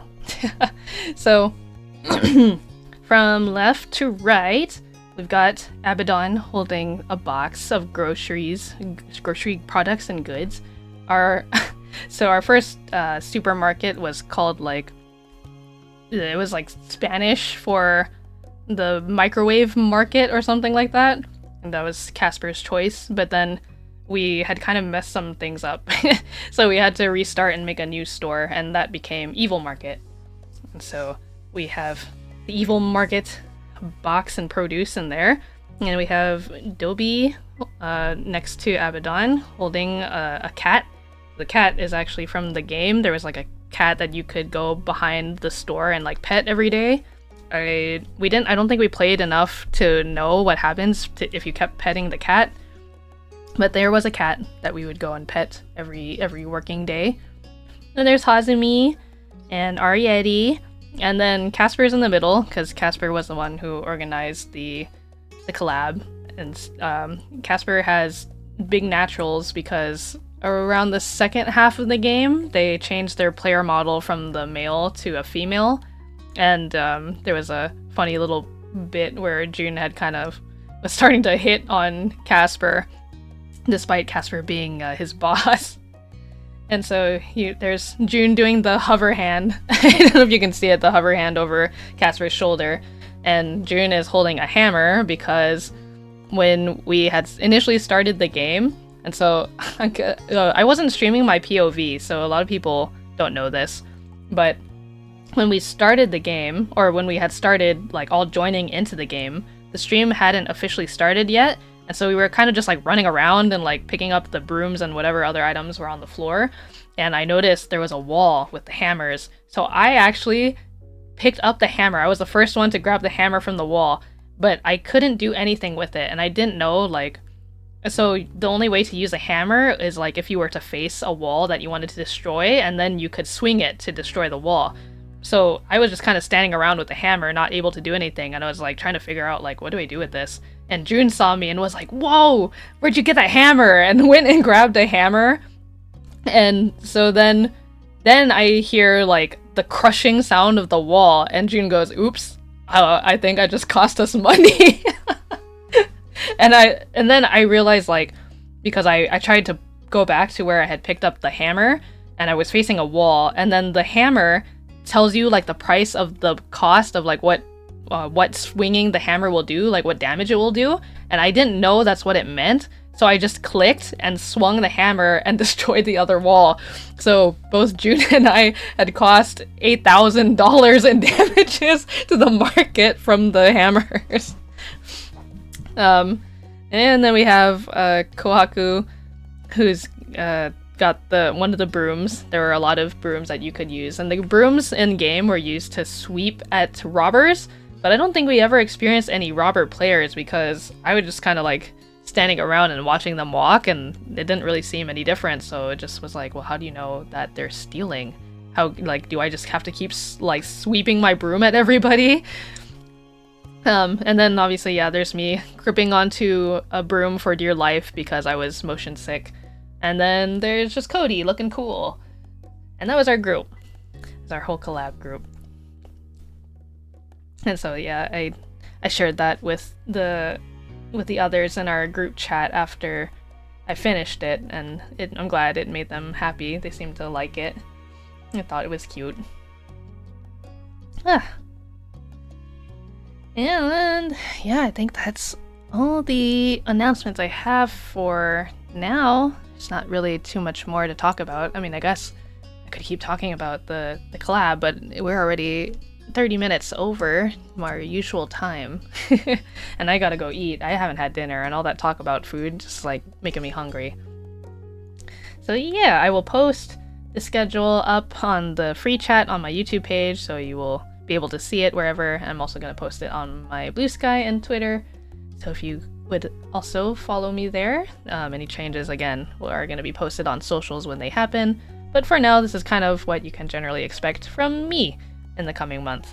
And I guess maybe just keep an eye out for, I mean, if you're following me on my socials or on my channel, if I do a gorilla stream, you'll be the first to find out.